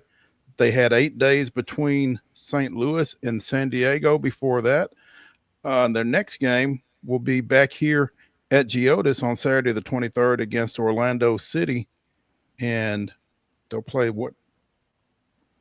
the next 6 Saturdays after that. So again, as far as MLS play goes, things are kind of opening up. They're getting to get a little rest and recovery and that kind of thing between some of these games. I wonder if they're maybe too much. Maybe, but this is kind of by design, and this is soccer worldwide. They cram as many games in, and you get these grinder type parts. But as the games, kind of increase in theory and significance, you kind of rotate. But the other key thing is Nashville's still locked in that U.S. Open Cup semifinal, and now have their opponent there in Philadelphia, which has finally been determined after their result earlier in the week. So tickets for that will go on sale next week, but that match won't be played till September. So still a little bit of trickiness kind of to be in the schedule there. But NSC set themselves up in great shape. If you can get a win, you're feeling really, really great. If you can get a draw, you're feeling okay. But this will be a difficult one Sunday on the road for sure. 4th in the Eastern Conference table, 4 points behind the Philadelphia Union. Obviously, that matchup in the U.S. Open won't count in MLS play, but still, it'd be nice to get them. So, and that's going to be the thing for them is you got to prioritize because they've never hoisted a trophy. So this is your chance. If you can win that match, go through to the championship. Kind of have to weigh your options. If you have a tricky game the week of the championship, roster management is a huge component of this, and that's why sometimes some coaches punt on these type of tournaments early. Some really go all in, and so it will be up to Callahan and that coaching staff to kind of navigate that. NASCAR Cup Series goes to Hey, real quick, Mo, before we go go too further, while we're knee deep in soccer talk, how about the Lady Vols last night with the 2-0 win over UNC? And our girl, Sarah Kate Rath, former Ravenwood standout with one of the assists on the goals there. First ever win over a number one team in the country for the Lady Vols. That's pretty amazing that's their first win over a number one. But yeah, that's huge. I saw that all over social media last night. I've got at least one friend who has a daughter on that team, and so really, really excited for them. That's a heck of a way to get the season started for the Lady Vols, and you got to be careful because that creates some expectations when you go beating number one right out of the box. Get them cranked up. You know, they had gotten off to a decent start in some of their preseason fixtures, but no offense to Chattanooga. Clemson, a decent little tune-up too, but you beat UNC. Yeah, it raises the bar. They got 8 Tennessee gals, a couple BGA products on the mix as well, so they got a good little roster, but they got UCLA out in California in 2 weeks, which will be a tricky one as well. But shout out to the Lady Vols there. Yeah, shout out to BGA graduate Keaton Mitchell, as long as we're going to mention him. Her and Kennedy Price both played last night. I saw a little bit of the box score there. There we go. Awesome. That's great for them. Great for UT. And again, something to keep an eye on. Women's college soccer. There we go. NASCAR again goes to Richmond for Cup Series action tomorrow night. I don't know where Shane Van Gisbergen is expected to finish in this one, but it's not a road race, so maybe some other folks got a shot. This will be the next to last race before the playoffs begin, and there's still 3 berths to be grabbed out there, I do believe. I think 13 of them are sewn up, so this weekend should go a long way toward determining some stuff. Feels like this is kind of crunch time for some of these drivers, right? It feels like if you're not in the mix, you are going to throw caution to the wind and try and do whatever you can to sneak in. So hopefully produces a little compelling theater. It should. Again, 13 drivers have clinched playoff berths with victories to this point. Rounding out the top 16 from a point standpoint right now is Tyler Reddick, Alex Bowman, and Chris Buescher. Priest is the closest guy on the outside looking in, 34 points below the cut line. So Kyle Busch, Ty Gibbs, and AJ Allmendinger also got some work to do to try to sneak in there here over the next couple of weeks. So big race tomorrow night up at Richmond in terms of playoff seeding. They will close out the regular season next week down at Daytona before the playoffs get going. So we'll be keeping an eye on that. We'll let you know on Sunday how that came out. I feel like if you're concerned, you'll know by the time we tell you. The BMW Championship continues. It's in the second round, and I'm trying to see who's doing what. Robert McIntyre with a 62-64. 14 under. He's in the clubhouse. He is the leader through 2 rounds. Scotty Scheffler is 9 under. He is second. He's still out on the course right now. He's through 14 at 9 under. Shot a 66 yesterday. Aberg with a 68-64, 8 shots under, and currently that's in third place. Wade, any thoughts?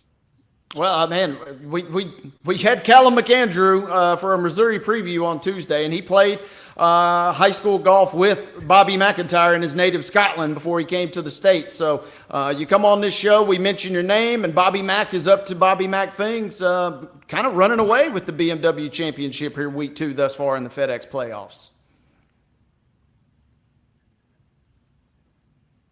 Feels like, I mean, that 14 through 2 rounds, that's kind of throwing a number up there, right?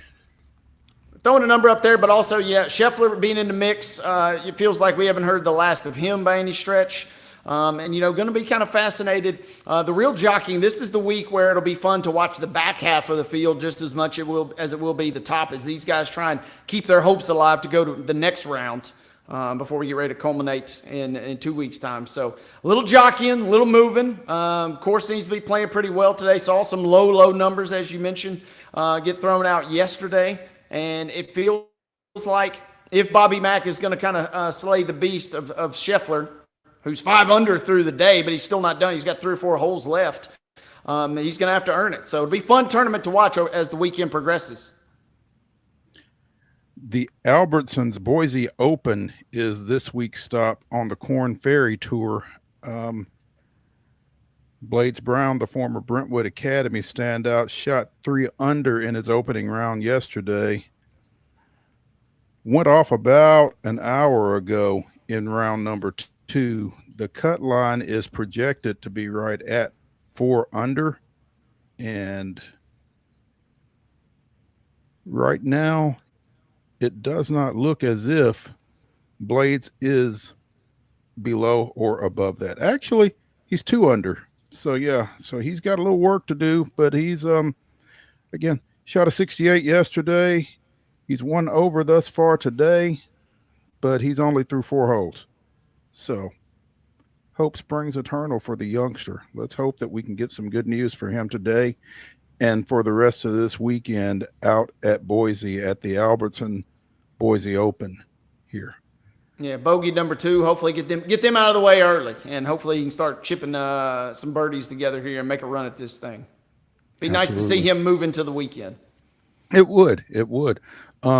He missed the cut the last couple of outings, I think, certainly last weekend. So WNBA action this weekend. We talked about it during the rundown. Vegas goes to Phoenix tonight in a matchup of a couple of 19-win teams. Vegas looking for their 6th straight victory, though. That makes for a happy Wade Neely. They've been on fire, and there's whispers. There are whispers. She's going to have to go through 2 really talented players. There's whispers of Asia Wilson, sneaking and maybe making a run at an MVP here. Yeah, she's going to have to go through 2 really good players, but at the same time, she's been able to be on the floor, which Fee is still dealing with an ankle, I think, and Stewie has got that leg injury as well. So, and throwing up 32-20 like she did a couple of days ago doesn't hurt that candidacy. So, big matchup again with the Aces and the Mercury tonight. Tomorrow, you've got the Lynx and the Liberty going at it, this time in Minneapolis, though. Again, Minnesota threatening to run off and hide from everybody, and the Liberty, again, still without Brianna Stewart. Did not have Isabel Harrison this their last game. I guess, was that against the Aces? No. Anyway, I watched their last game. She wasn't there, dealing with a concussion, so that's going to be day-to-day, obviously. But anytime you get the 2 WNBA finalists together, it's going to be compelling stuff, and those 2 play tomorrow. On Sunday, you've got Phoenix going to Seattle and Atlanta going to Golden State in a couple of games with, again, postseason implications. Yeah, we're coming down the home stretch. Got about 3 weeks left in the regular season, and teams are starting to jockey. You mentioned the Dream playing extremely well. Liberty are sagging right now, but the Liberty, kind of like the Lynx, you're all but assured of getting in to a very solid spot in the playoffs. You're just trying to get comfortable and get healthy, right? And that's what Minnesota, and that's what's maybe, going to open the door for Thomas, or maybe open the door for Wilson as far as the MVP goes. Because Minnesota, yeah, it'd be great to say you got the MVP, but you got bigger fish to fry. You're not really concerned about winning individual awards. You're trying to claim a trophy here as a team. And they're still playing well without her. Don't get me wrong. Like you said, they're running away from everybody and taking names. But getting healthy and getting into the postseason as healthy as possible will be their biggest matchup. So it'll be a fun little showdown between them 2 teams, even though they're not at totally full strength. Absolutely. That's going to do it for the weekend warm-up edition of Main Street Sports Today, presented by the Tennessee Orthopedic Alliance of Columbia. Be sure and join Wade and me Monday at 2 o'clock. Y'all have a great weekend. We'll see you then.